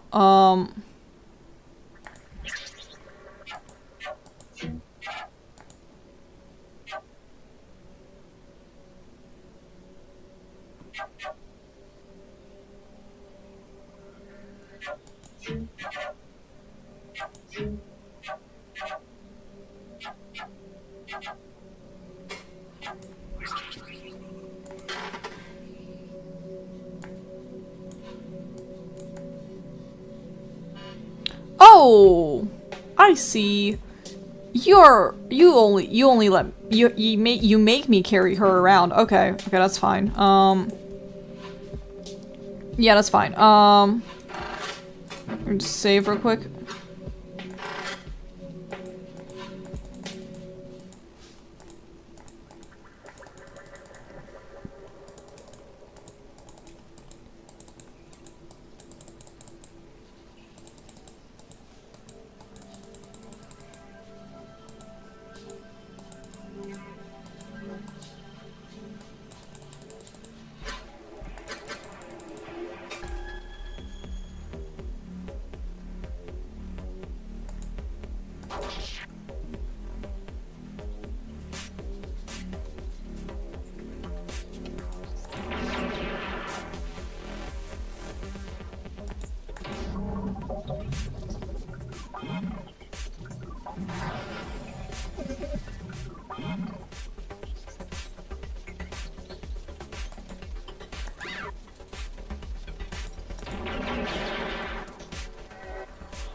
Oh my god, Jesus Christ, that was kind of close. With its outer shell damaged enough, the well-placed strike is all it takes to destroy its echo. Thus the purpose is lost, its components clattering to the false stone below. It still hurts when I think about what it said, but it's not as bad as a memory instead. Fun friend, compartmentalize? The self-modification I can abide. I did not know simple audible arrangements could cause incoherence. You got it. All done. Although I don't know how long we can actually store it. Already eating away at then delete it before it's upon us again. Everyone, destroy what you just heard. It makes the pain stop. They look at me strangely, like a self-modifier made clear. I do not care. The words were not meant to be heard. I call back down the hall for everyone to come, and so they do. Gaku is drawn to the corpse of the translator. Careful. Yeah, I know. But look. Gaku fishes out, one the memory Sis had been storing its findings upon. It comes nowhere near either of her receptors, though. We could use this as a weapon. Think about it. If it causes pain in us, it might be able to cause some pain in our foes. We just need a projector. Gaku, you risk exposing yourself to it. Even with directed projection, it is reckless. We should destroy it. Imagine if it reached collective. As fire burns, it does not remove itself. This is true. I've been tracking the efforts of the signal for backup communicator since this started. my main one is internal and still works, but I had the separate one because, well, it does not matter, but the external one was damaged by the signal. It is no longer functioned, but I held it anyway to see if I could repair it later. Eventually it started to emanate the oddest noise, something like the signal itself. But when that second wave came, it stopped and started to melt completely. What this means, I'm not sure, but I had low processing capability and I suspect it could not handle the signal's meaning. Gakfu, if you welded the signal, amplified and directed, I imagine it could destroy these golems like nothing else. Akis, what do you think? Gakfu desist around, her receptor still carrying a playful tilt. How does she stay so high-spirited? It will keep it. Whether as a weapon or something for study, just don't connect to it directly if you do not need to. Receive signal export. Additional augment point received. Keep moving.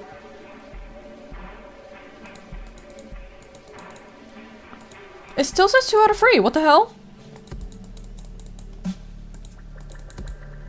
Don't tell anyone I'm gonna clean even though I should be in bed rest. No! Stay in bed! There's a reason bed rest is ordered.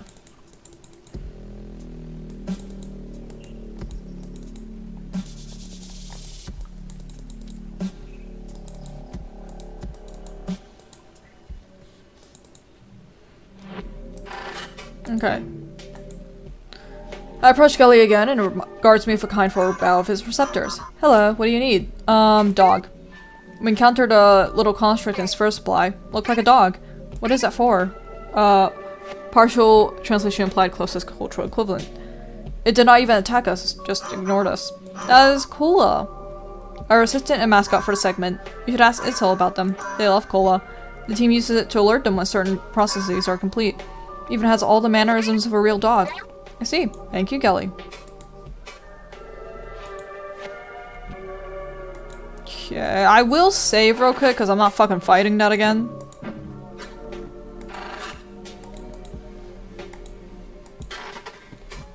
Then, augment. I've got 2 now, so I will augment you.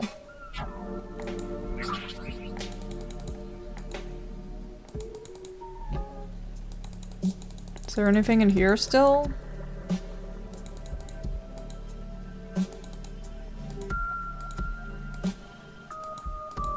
No, okay,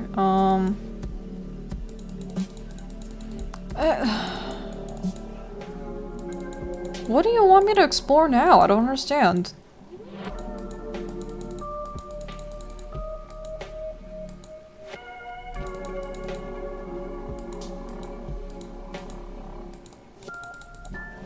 Okay, we've been here. We've been here already.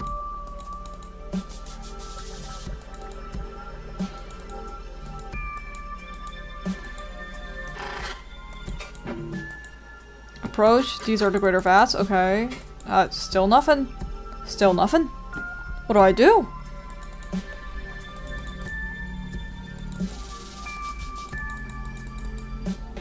Oh, this is the main room again.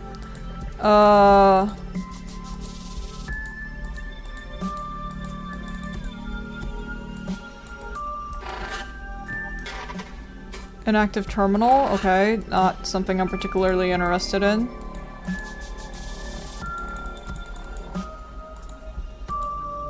But there's nothing here. I don't understand. Where do you want me to go?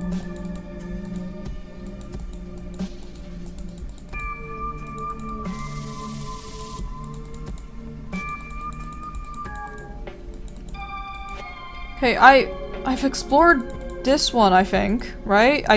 We've done that one, so there's gotta be something else that I don't know what I'm missing. Okay, have I done this one? Yeah, we were just here. We were just here.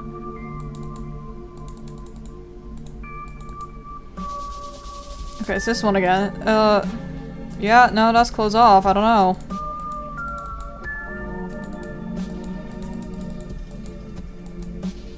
Yeah, I got nothing. I got nothing. I don't know. I don't know where I'm going.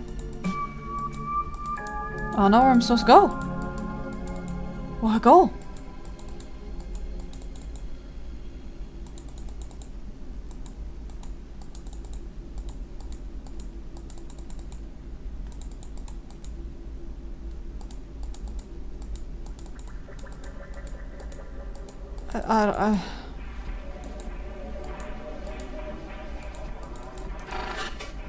Lightning terminals, innumerable bright constructs, rapid concurrent exposure to translation core, assistant deciphering bright languages. Okay, what?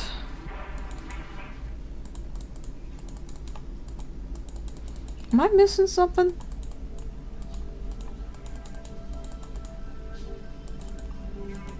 I feel like I'm missing something. I don't understand.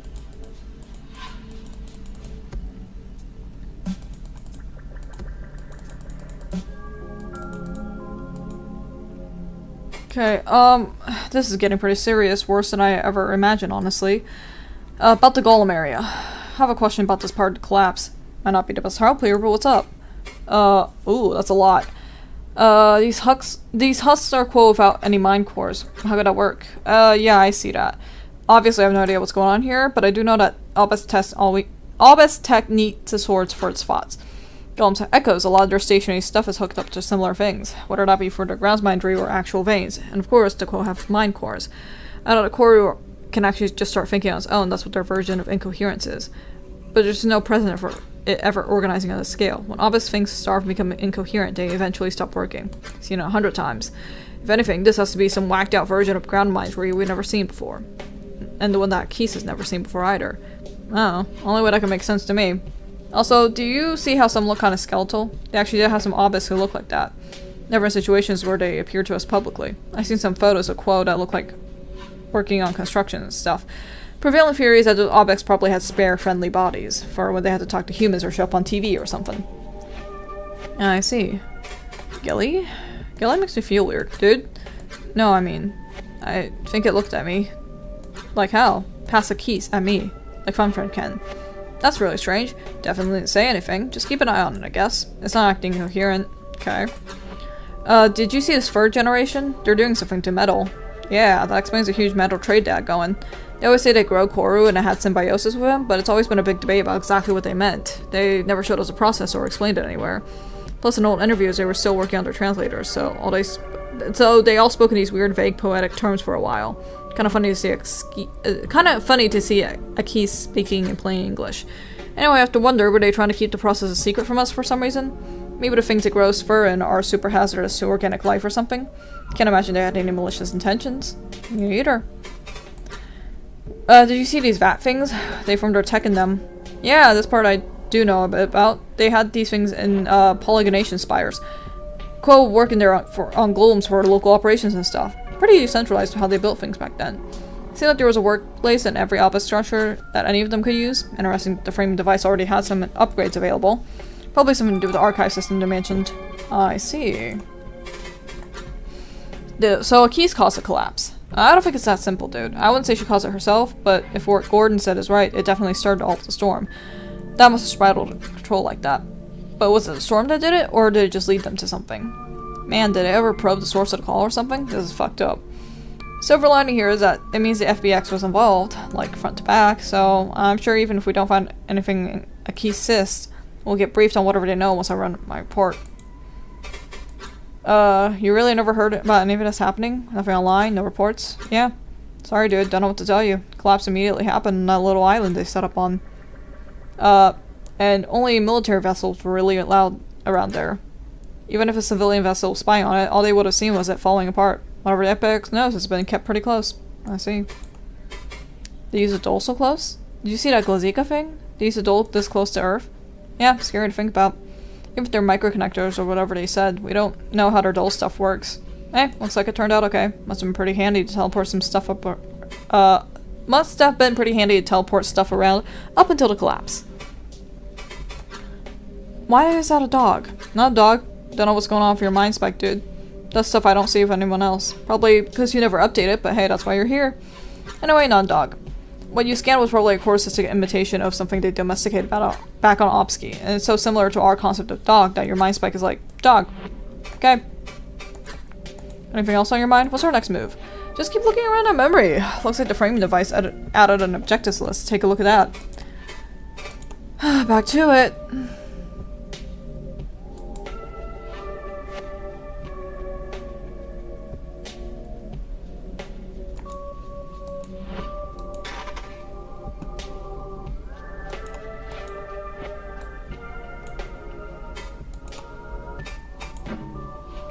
I still don't know what to do now.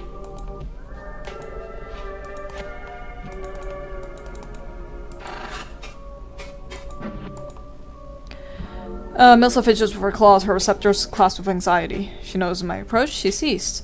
Attention of her receptors opened. Hello. Milsa, what kind of remote work did you do? You're a coordinator, yes?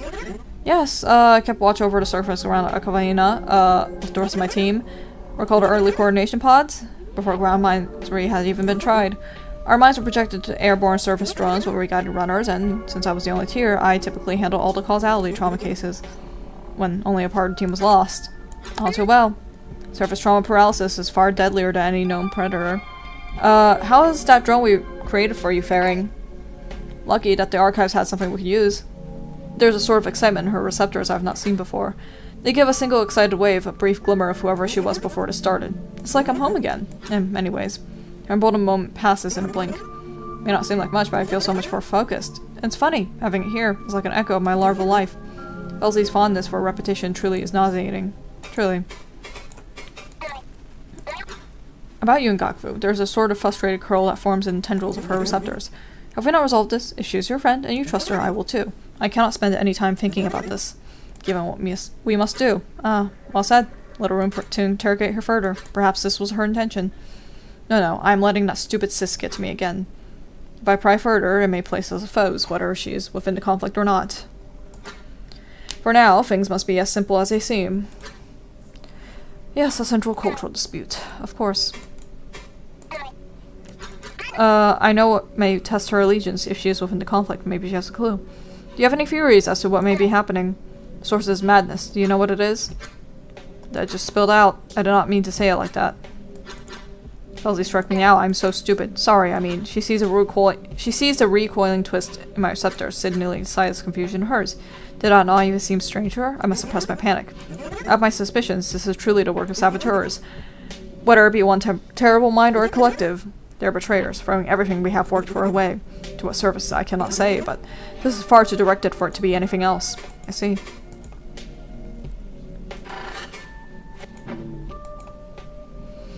Itzel and Kark chatter to one another quietly. My approach brings that to a halt, and they face me. How beholds you? Hi, Keys. Points of interest? This place is practically your home. Anything we should watch for? Locations to find armaments or schematics? Beyond the override, which supersedes all else, manufacturing has a few vats we could use to create things. Minor operations tendril has some archival connections that may lead us to schematics. As for a tendril, grant us a pool of resources to create with. Not as much as we were on, say, the material segment, but since we worked on so many golems out here, we have our own mini supply. We have our own preprocessors. Some pride is carried with Itzel's word, enough for me to pay it mind. But as I do, Itzel suddenly withdraws, her eyes drifting around. Well, had. The receptors settle into a sorrowful clasp. Thank you, Itzel. We'll get through this. Yes, they seem to have cut down the animated remains of their team. What are they supposed to feel? What do I say? Any support I offer will be washed away by the blood of any further husks we might fight. I briefly shift my gaze to Karuk and gesture receptor covertly. They understand, I think, to help brace Itzel. This is not easy for any of us, but Itzel knew each of these people. Could you remind me again what your Kiwi looks like? I nearly said looked. Odds of her still being intact are not great, especially with these new monstrosities. Of course. She's a Kiev, broken receptor. A memento of a heroic deed she achieved on surface, you see. A distinct and eccentric mark, enough to identify her in its own right. Probably enough to watch out for. Expert with remote lifting tools, so if she's still on the segment, she's probably in manufacturer somewhere. Belzy is still sufficient. She has been smashing these creatures' ease, no doubt. Once we find her, our odds will grow so much greater. Gelly? What do you know about Gelly? Is it usually so ignorant, naive? There's something strange about its echo. I don't even know what, but it's like it looked through me for a moment. Gelly's extremely smart, usually. Maybe it's just some damage from the signal, but I know what you mean. When I connected to Gelly for that instant, there was a strange and terrible vision. Dream, like I said. Brief, but strong. Pale sphere-like glowing brightly in the thickest fog. Was it fog? Couldn't tell for certain, but it obscured nearly all vision beyond a few steps. Dark, cold place. And from the light slowly came a flickering tendril. When it touched my head, then the vision and then the vision ended and Gelly awoke. Is that not normal? Echoes do not have dreams or visions, Akis. I trust Gelly, but we should watch it carefully. Understood. Isley, What's the construct we saw in this first blight? One that looks like a dog. It had no hostility, it had no greater intelligence than golems. Ah, yes. Our mascot, Cola. Cola was usually in a hibernated state, like Gelly was, so it's likely the signal simply passed over it and could not take hold. It only awakens when a vat is ready to be harvested, and it scurries to find someone to attend to it. How strange the golems did not turn upon it.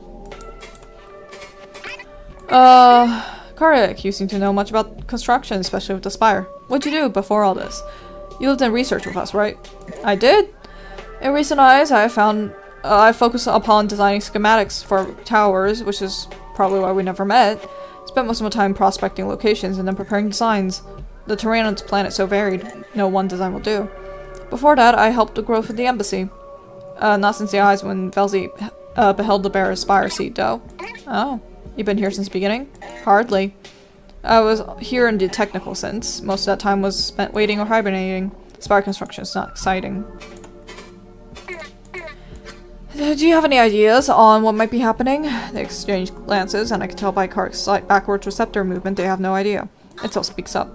It's a little out there, but I was thinking, what if this is some sort of rogue echo that has spread across the collective? It would explain the connection to equipment groundsmind does not usually reach, and also the hijacking of the core. No precedent for any sort of echo malfunction, so makes sense. Attack on all of us will be conducted to be pretty collective. Everything roots for it. Single greatest point of failure. Well, there are greater ones, but it's a big one. It only partially explains what's happening. Why did the second duration of the signal affect you more than us? More core for it to contact? That's all I have for now. Sure, the ground mind will give us some real answers. Agreed.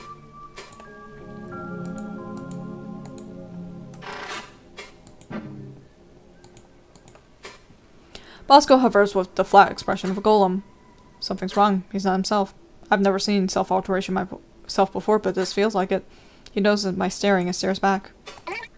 Bosco, how have you been able to make it down here? Even with the time stopper, we have struggled against these foes. I see some sparse expression in his receptors. Backwards pull, maybe some twist. He does not want to talk about it, but I have to talk about something. He's not well. It's like the tears say, reality withdrawal is the only sure path to final death. Well, it was. Oh, he lifts his floating arms. The twisted receptors grow more severe as he eyes a gauntlet. A jet friend from materials modified to dull nodes to have greater range. Told me collect ocean specimen on our trips more efficiently. But now I use it to fight from afar. Is it that simple? No, there is something else. He fights like a golem with much practice. I saw when he saved Kavik, the speed with which he helped. Beyond natural, and I've seen this all before. When I was larval, my home suffered a secret infestation. I was one of the defenders, and so many of my friends and my family were lost. Killed and brought to life again. Only for me and a few defenders to remain, too. He clutches his face, growing silent. Bosco, you don't have to. I died there and I suppressed the memory. I always knew it was there. Now I have to use it again. Never felt like it before and never did again. It is now all that has kept Kavik and I intact. Keith, it is like it has been overlapping. These caves, these people. It feels like I'm larval, fighting for my life again against everyone I once knew. I kept trying to rewrite it or suppress it just enough. The twists and receptors become undone. In his voice I hear the soul-strong expression I have heard from this gate. His anger, spite, maybe disgust. Velzy's fondness for repetition truly is nauseating. Bosco, you're not alone in this. Do not try to rewrite yourself just for our sakes. We have made it this far, and together we will finish this. Yes, I understand the strength of the time stopper, but Akis, I cannot let anyone meet their final deaths. Not even a chance can remain. I will do whatever it takes to get us all out. The aftermath, whatever happens to me, does not matter. Yes, it does. I must be careful of my tone. He hovers now over a razor's edge. A spiral self-modification, or memory reintegration. The only balance he has managed so far to save him. Bosco, just let us share the burden. If you want to help us escape, we must truly work together. That means you must be well. Please, just be careful. I will, Keist. With the state he is in, is it inappropriate to ask him his thoughts? The more I can speak with him, the more I can reach him, so I will try it. Bosco, what do you think is happening? The cause. We discussed it a little, but I find myself trailing off as he prepares to respond. His gaze, his stance of receptors, all comes a crushing darkness. I cannot begin to speculate how, but it is an infestation spreading outwards. Since even golems cut off from the network were hostile, so the source must be destroyed. The ground's mindry. I will ensure that whoever has orchestrated this does not escape. Oh well, Bosco.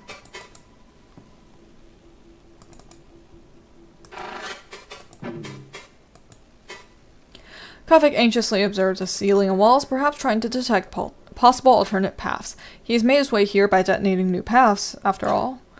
Still, his attention shifts to me, and he stands straight. Keys? Kavik, when you drop down and, Bosco protected you from that golem, playing his stance and slightly twisted receptors is my answer already. It is stupid that I even asked, but I must be certain. Did you receive, Yes. Akis, I heard you. To discuss our winding paths in plain view of anyone else is foolish. Even he understands this, choosing his words carefully. I just barely start to understand it when Bosco dropped behind me. Did you mean it? I did. Kavik is silent for a moment, his gaze drifting away. It's like before, no tears to be shed in our deaths. Still, perhaps he had grown too used to my distance. I'm truly unbefitting of these fellow receptors. Thank you, Akis. This is not your fault. We will get out of here. Kavik, I look Kavik over, scanning his jet ski for anything new. Ah, a Vozian traditional garment, robe-like. Aside from some wounds and a handful of small repair devices, he carries little. Have you been defending yourself from Bosco for so long? These creatures are deadly to us, even with the time stopper. I've been forming explosives. Collection of golem parts fished out from the remains, reconstructed in just the right way. They become little shrapnel bombs. He pats a bulbous pouch in his jet ski near his other devices. Where'd you learn that? This made sense. Dull-nosed and cheap golems are notoriously unstable if prodded in the right way. The archival golems each have 6, I think, so I have a lot of them. I chuckle a little, perhaps for the first time since this all began. Just made sense. Very creative, Kavik. Keep them handy. This will surely brighten his mood. Kavik, do you have any ideas on what might be happening? We have discussed it ourselves, but still nothing solid. I've not really thought that much about it. Just so difficult to stay present in our descent. Everyone we lost, I just want to tear my consciousness away from this whole mess. I don't even want to think about it. Oh, but the root cause is the ground bindery. It has to be. If we keep going, we can put a stop to it, and, I don't know what happened, but I don't know what this meal for our work, or by cousins, or us. So overwhelming. We'll handle it. Just stay together.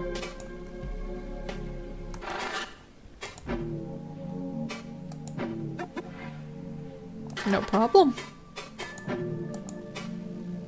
As I approach Gakvu, she dips her head in receptors respectfully, though their playful twist has become undone in light of what we have seen. What do you need? I've been wondering, you've had your ground mines read this whole time. Have you ever used it? With us or in the research central? I didn't have a slight suspicion. Look, he's a punishment far outweighed any benefit to using it, even when I was alone or lazy. It is a tool that has laid dormant for a long time, to say nothing of Vikoa's attentiveness. Besides, I must admit to you, that is part of why I took this position. I wanted to get away from everything. Everything I involved myself in back home. You don't simply climb into a mine core of grounds minery by accident. Like I said, even if I brought us so far with it, it must remain a secret at all costs. I sense a pointed edge in her words, just when she nearly opened up even more. Of course. Gakvu, about Milsa, I keep my voice down, but even still, she cuts me off. Do you want to feed this flame, Akis? The smoke will suffocate us. There's not just cynicism in her words. It is concern for me, too. What am I to make of this? How can I trust either of them at this point? But she is right. We must work harmoniously to survive.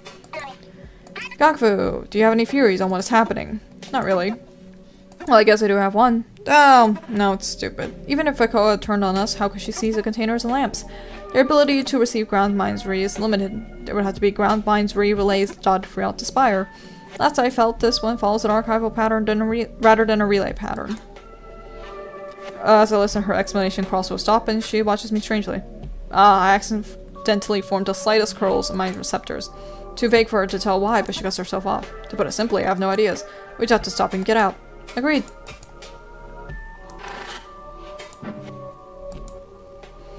Tozak eyes me expectantly as I approach him. Where he normally might wait for me to address him, he instead greets me. Akis. Tozak! How much longer will the time stopper serve us remotely? We are some distance away, yet it seems to be working exactly the same. The time stopper's effectiveness is not exactly linear. It uses a highly efficient, near-instantaneous form of dual transmission, similar to the kind used to connect to floating quo bodies. Floating quo limbs to their bodies, but with more force. It'll work until it doesn't. Before we descend again, to be sure, we will need to find a way to bring it closer to the ground bindery floor. I see. Tozak, is there anything we should watch out for here? any equipment you saw? Tozek's attention drifts away for a blink. All equipment of particular note is in that troublesome room. That impressor is all that comes to mind. Of course, the large construction golem they were putting together. It will not be a simple foe for us to face. Still, this may not be a full engineering floor, but there are vats we can use for construction. Lesser and greater. If there is not much note to find, then we will need to make our own equipment. Okay. Is there anyone we need to watch for? Any friends of yours or anything? I know his relationships are a sensitive subject. They must be even more so now, but I must ask. No. Answer without delay. It'd be foolish to pry further. What do you think is happening? Do you think it's too early to tell? Well, we've seen the signal, whatever it is, seizes things at random. Sometimes with ground mindry, other times without. It's only ever corru corrected, unoccupied by mind, be it quo strong echo. Having sight as well, move friend was fine when repaired until the grounds mind took notice. The bar friend did not attack us either. It is clear to me that grounds mindry is compromised, but certain contrasts with weaker echoes like the containers and lamps are seized without grounds mindry. But the true cause is the signal itself. Was Bakoa had exited grounds mindry for one reason or another, then the signal came. Use it to warp our golems to its purpose. But how? Grounds mindry requires too much mental focus for it to be something like that. Tozek simply weighs the receptors negatively. Whatever is happening is far beyond any limitation I was familiar with. You felt the meaning behind the signal too, did you not? It was beyond full understanding. And the way it invaded our minds directly, even rendering us into unwilling consciousness. The lesser echoes, like the simple ones within containers and lamps, even the attendants and golems we face now, it may have completely overridden their echoes with whatever purpose the signal meant to impart. That's the theory I have for now. Either way, I'm certain that seizing the grounds mindry will at least partially end this madness. Has to be. Okay, I do not know how to continue.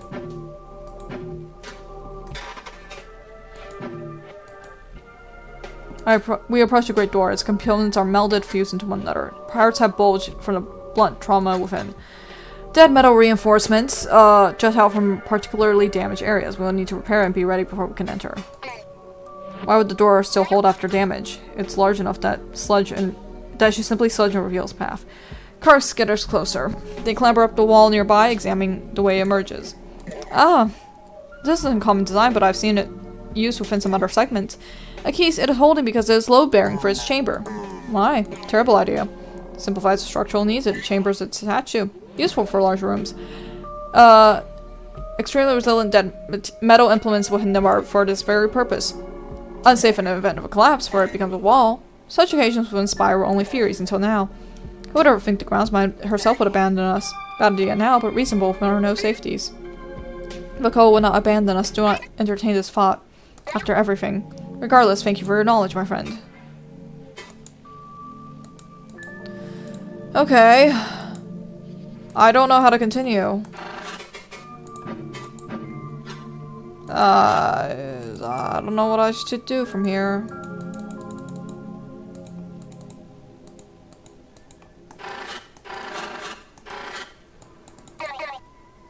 Whatever this was connected to is gone now. Okay.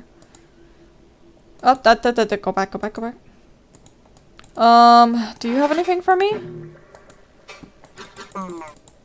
Not you. Sorry. I meant, no, not you. Why is it clicking on you?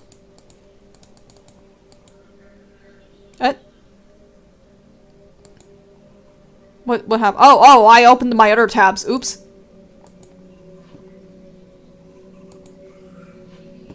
Okay,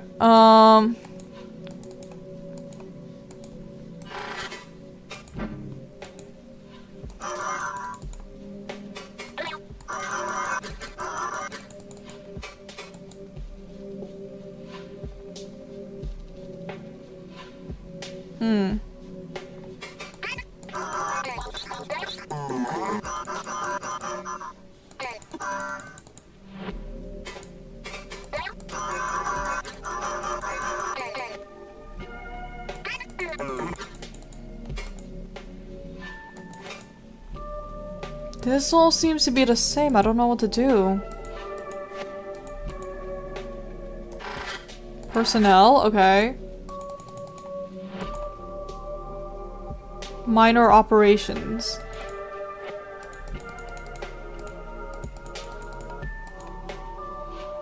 Fur supply. Okay, let's try going back in here. Spur generation? Is that pre-processing metals? I'm not too sure what to do about all this. Okay.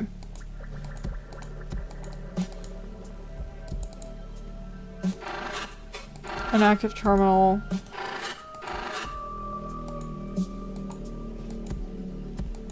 Should I try to dock again? No.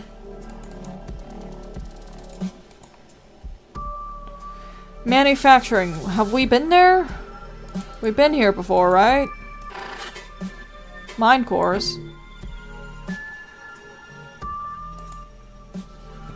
Karg waits patiently by the door. In their gaze, I sense a strange calmness. I did not notice before, but they seem unconcerned by the situation. Do they know something I don't? Or are they confident? Ready to proceed? Kavik, can you help with your explosives? Just say when. Detonate. Kavik steps forward, sowing a collective vein through the pilfered golem dull organs. He looks to Karik for direction, who taps a few spots along the walls. It has a few points we can target. Here, here, here. No, you would think that, but that is a reservoir for locking. After a few moments, a traveling mold-like pattern has been drawn across the edges of the door. Nodules of destabilized dull components glow and jitter dangerously. They both backed away and us with them. Go! A searing flash of gray and then a heavy impact. The remnants of the door melted away, as Kark promised, and an uneven entrance is opened. Itil starts to approach the tunnel, undoubtedly eager to find her Kiwi, but Kark moves in the way, waving their pseudo-receptors urgently. Not yet. If there are any hostiles within, they'd be expecting us if they are not already coming. The team goes in first. Okay, let us proceed. Okay, alright. This husk. Around it are the remains of dozens of golems. They were a formidable fighter, but ultimately overwhelmed, it seems. Now they stand again, wielding the same fierceness against us. At its sides hover two great manipulation gauntlets, following its instruction. This will not be easy. Stay away. Out. This one is very different. Its voice carries a tone that the aggressing Grasmine does not. Is it desperate? Even its receptors are moving, unlike the previous husks. The expression is unclear, incoherent. Pain, maybe, but the damaged mind core looks like it has retained some form somehow. Exposed through what I can guess is a failed escape from the body. Was it only grazed? Was that enough to make it vulnerable to signal? Does it still hold an obvious mind, or is it something else? Hello? Can you see us? Are you here? Kiwi! What? Itil has scurried into the room with us while it's still dangerous. Get back! Itil keeps a hesitant distance, but I see they struggle to accept what it is before them. Here. Tiri. No. How many of these still hold someone? Kiwi, does Ki. What has happened to you? Hurt. Awake. Oh, finally awake. The husk of Doskavi eases in her advance. It's still just slightly ahead of us. Do I let this play out? Itil is frozen not out of fear, but confusion. So are we. Is this one truly an enemy like all the others? Kiwi, this is not you, is it? Please, please, say something. I'm here, I'm here. Usurpers. Come with Havd. Something changes in her stance. Its skull's Kiwi twitches and shakes violently, the core of her internals rippling strangely. Suddenly, she seizes her own mind core and there's a crunch, the shattering of a core cystic shell. Itil shrieks in agony, crying out wordlessly. Whatever remained of Doskali is gone, and her body now raises a gauntlet to crush Itil. We have to move, now. Okay, let's do it.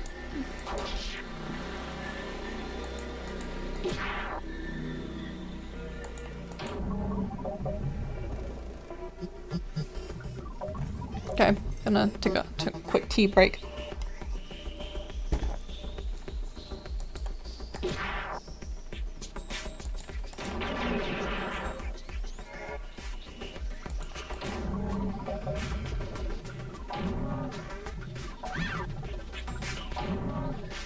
Ha!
Okay.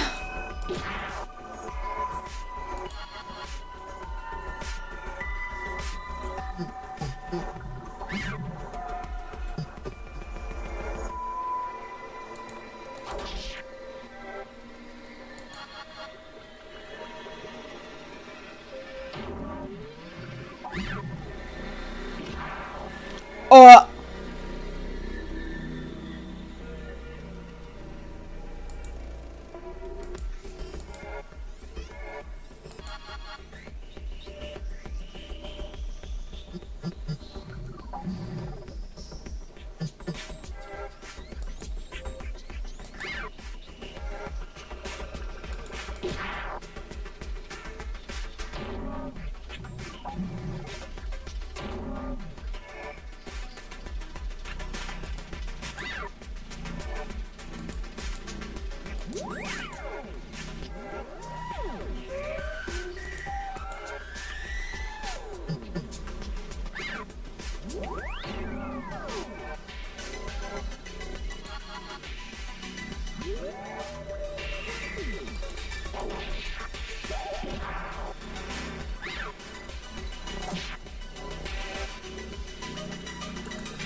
There we go, Jesus!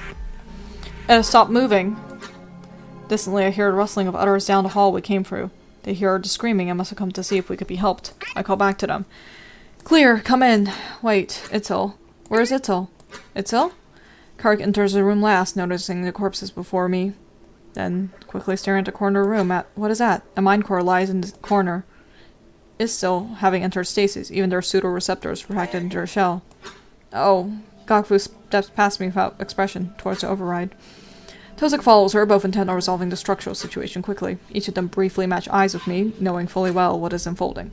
And I see Milza. She and Kark both approach Itzel gently. She kneels, receptors open empathetically. Itzel? They're alive, just retracted. I've seen this before with separative trauma.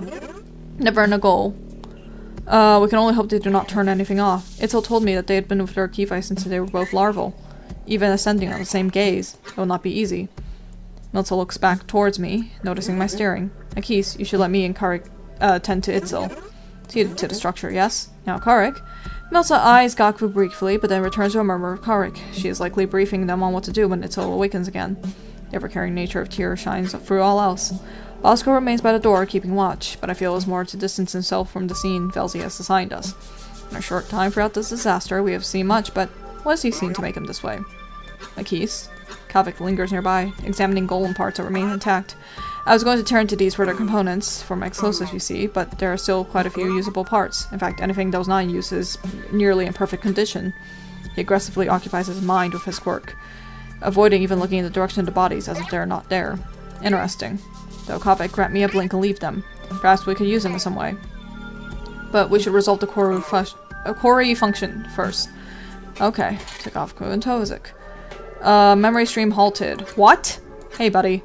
You good? Direct impulse resume memory stream. Dude, come on. External command memory stream halted.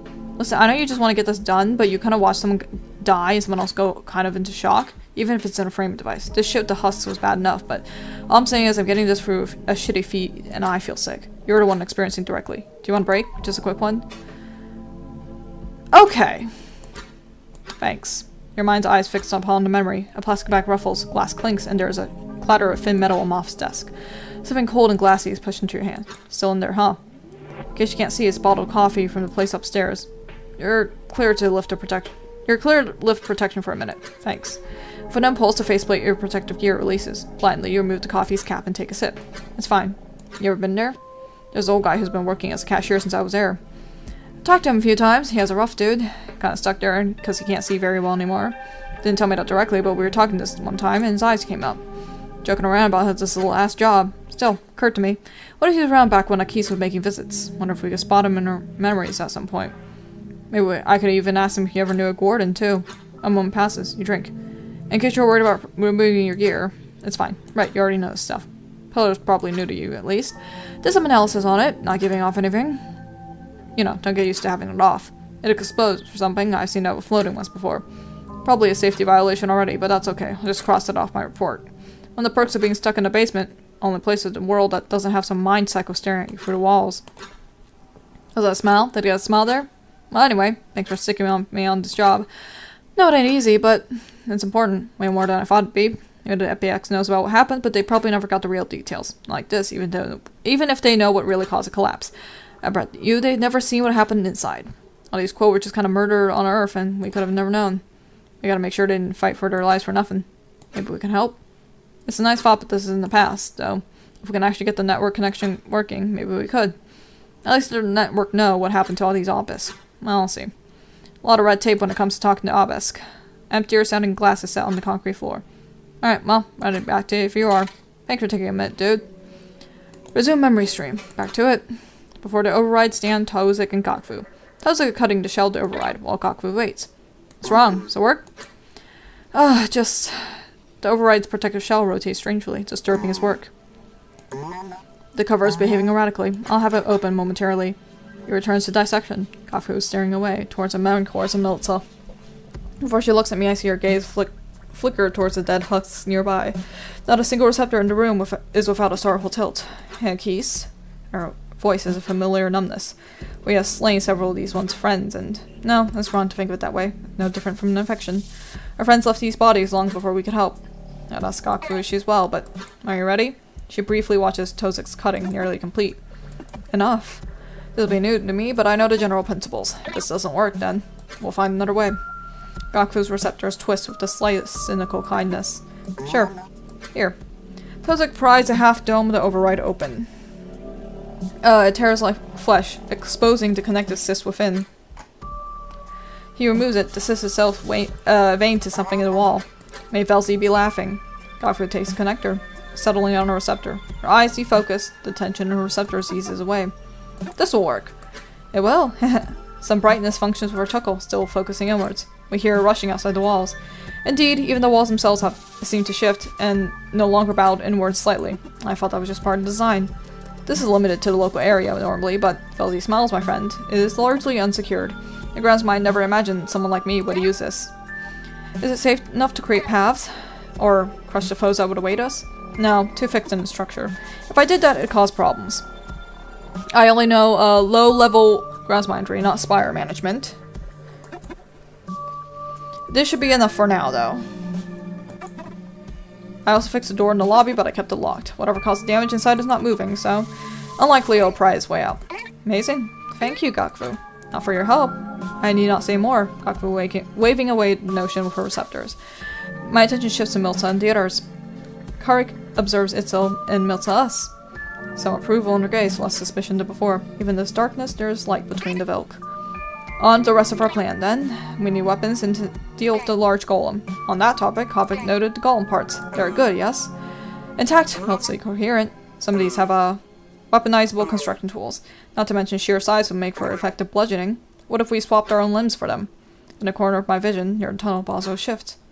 Did he grip his head? When I turned to look fully, he has ceased. Tozik draws my attention back to the parts. Too large for most of us, even with disconnected arms like yours or mine. The dull nodes within standard Go bodies cannot support these. What if we built a golem of our own instead? Yes? What if the signal comes again? Karka is a heave in need of a body. We can set them into it to prevent our attacker from seizing it. It goes well, though. Tozik glanced over at the corner where Milza and Havik still murder. Merely as a passenger for now. Having them pilot it would allow them both a connection to a single time stopper too. It may prevent itself from doing anything drastic if they awaken. What do we need, Tozik? We have the parts required. Holes, arms. Certain synchronizing systems be manufactured to connect them. We will need more spur for that. This fur tendril will give us all we need. And we can use a greater vat. Been a while, but I can operate it. Alas, Gokfu removes the connector, placing it back in the socket. We should move. Kara can tend to itself. Inventory addition, knowledge of golem parts, key item for memory stream continuation. Take to area greater vats to proceed. That's kind of weird. It's adding knowledge to the inventory. Could just mean it's used somewhere, but sorry, I'll quiet down over here. Additional augment point received. Continue.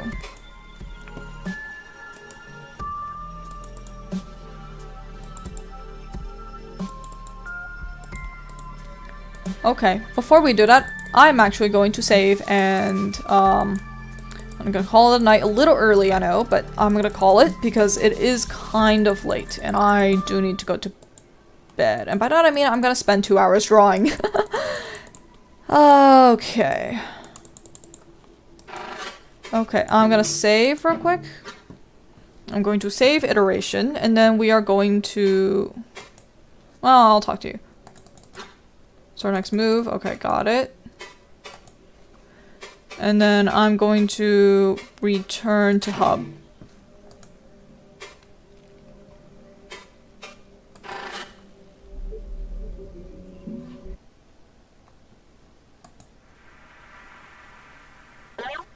Hi, interloper.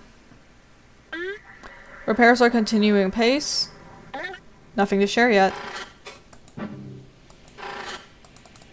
Okay. Okay, I will be here. Okay, I am going to...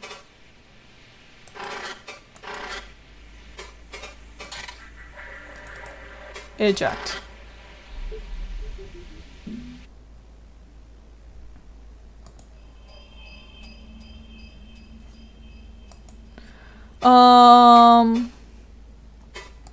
System management, I'm going to export file. Okay. Alright, I'm gonna call it a night. It's, been quite a bit. 2 hours and 51. So, okay, so 3 hours. That's a pretty long time, I'm not gonna lie. Okay, so I'm gonna call it a night. Thank you everybody for coming. Yeah. I think I'll probably be around tomorrow. I don't know if I will keep doing Corru tomorrow. Corru might be a once a week thing, because I don't know if I can handle that much talking. Alright, see you guys later. Let's get that going. Bye!